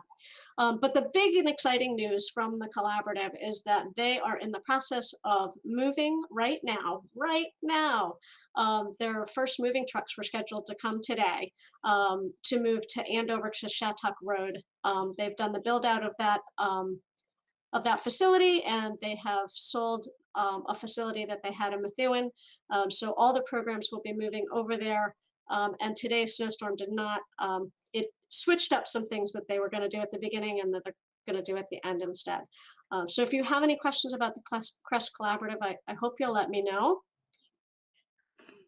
Not seeing any right now. I think we have had a vote to accept their annual report in the past. So I would entertain a motion to accept their annual report as presented in the packet. It's already been approved by the CREST board. I'll move to accept it as presented in the packet, the CREST Second. document. Moved by Ms. Mabley, seconded by Mr. Teresi. Imagining no discussion, I'll go straight to a roll call vote. Mr. Teresi? Aye. Ms. Mabley? Yes. Mr. McDevitt? Yes. Ms. Lynch? Yes. And the chair votes yes, so that's 5-0 to accept the CREST Collaborative annual report as presented in the packet, and we will get the SEAM Collaborative annual report when it becomes available. It is required that it comes forward to school committee. I can't remember if it's annually or a couple of times a year, but I try to just give you an update from time to time. There being no further business, I don't know if anybody wants to report out on anything that they know that's happening in the district or that they've experienced in the district and they want to lift up. I see shakes, no nods. I just can't stop myself. I will just let you know that the Building Respectful Communities Committee met yesterday, and one of their goals, which I think aligns nicely with what we heard out of the surveys from the middle school and the high school, is to focus on SEL and well-being, particularly of the adults in the community, in addition to the students in the community. And I would commend to the community that there are mindfulness activities available on the SEL website that may be helpful for those who are caring for their own self-care. And that's what we've got, I think, people. So there being no further business, I would entertain a motion to adjourn. So Second. Moved by Ms. Lynch, seconded by Mr. McDevitt. And we have a roll call vote. Mr. Teresi? Yes. Mr. McDevitt? Yes. Ms. Lynch? yes. Ms. Mabley? Yes. And the chair votes yes. So at 10:04 on 12/17/2020, the school board meeting is adjourned until our next session, which will be in 2021. Thank you all.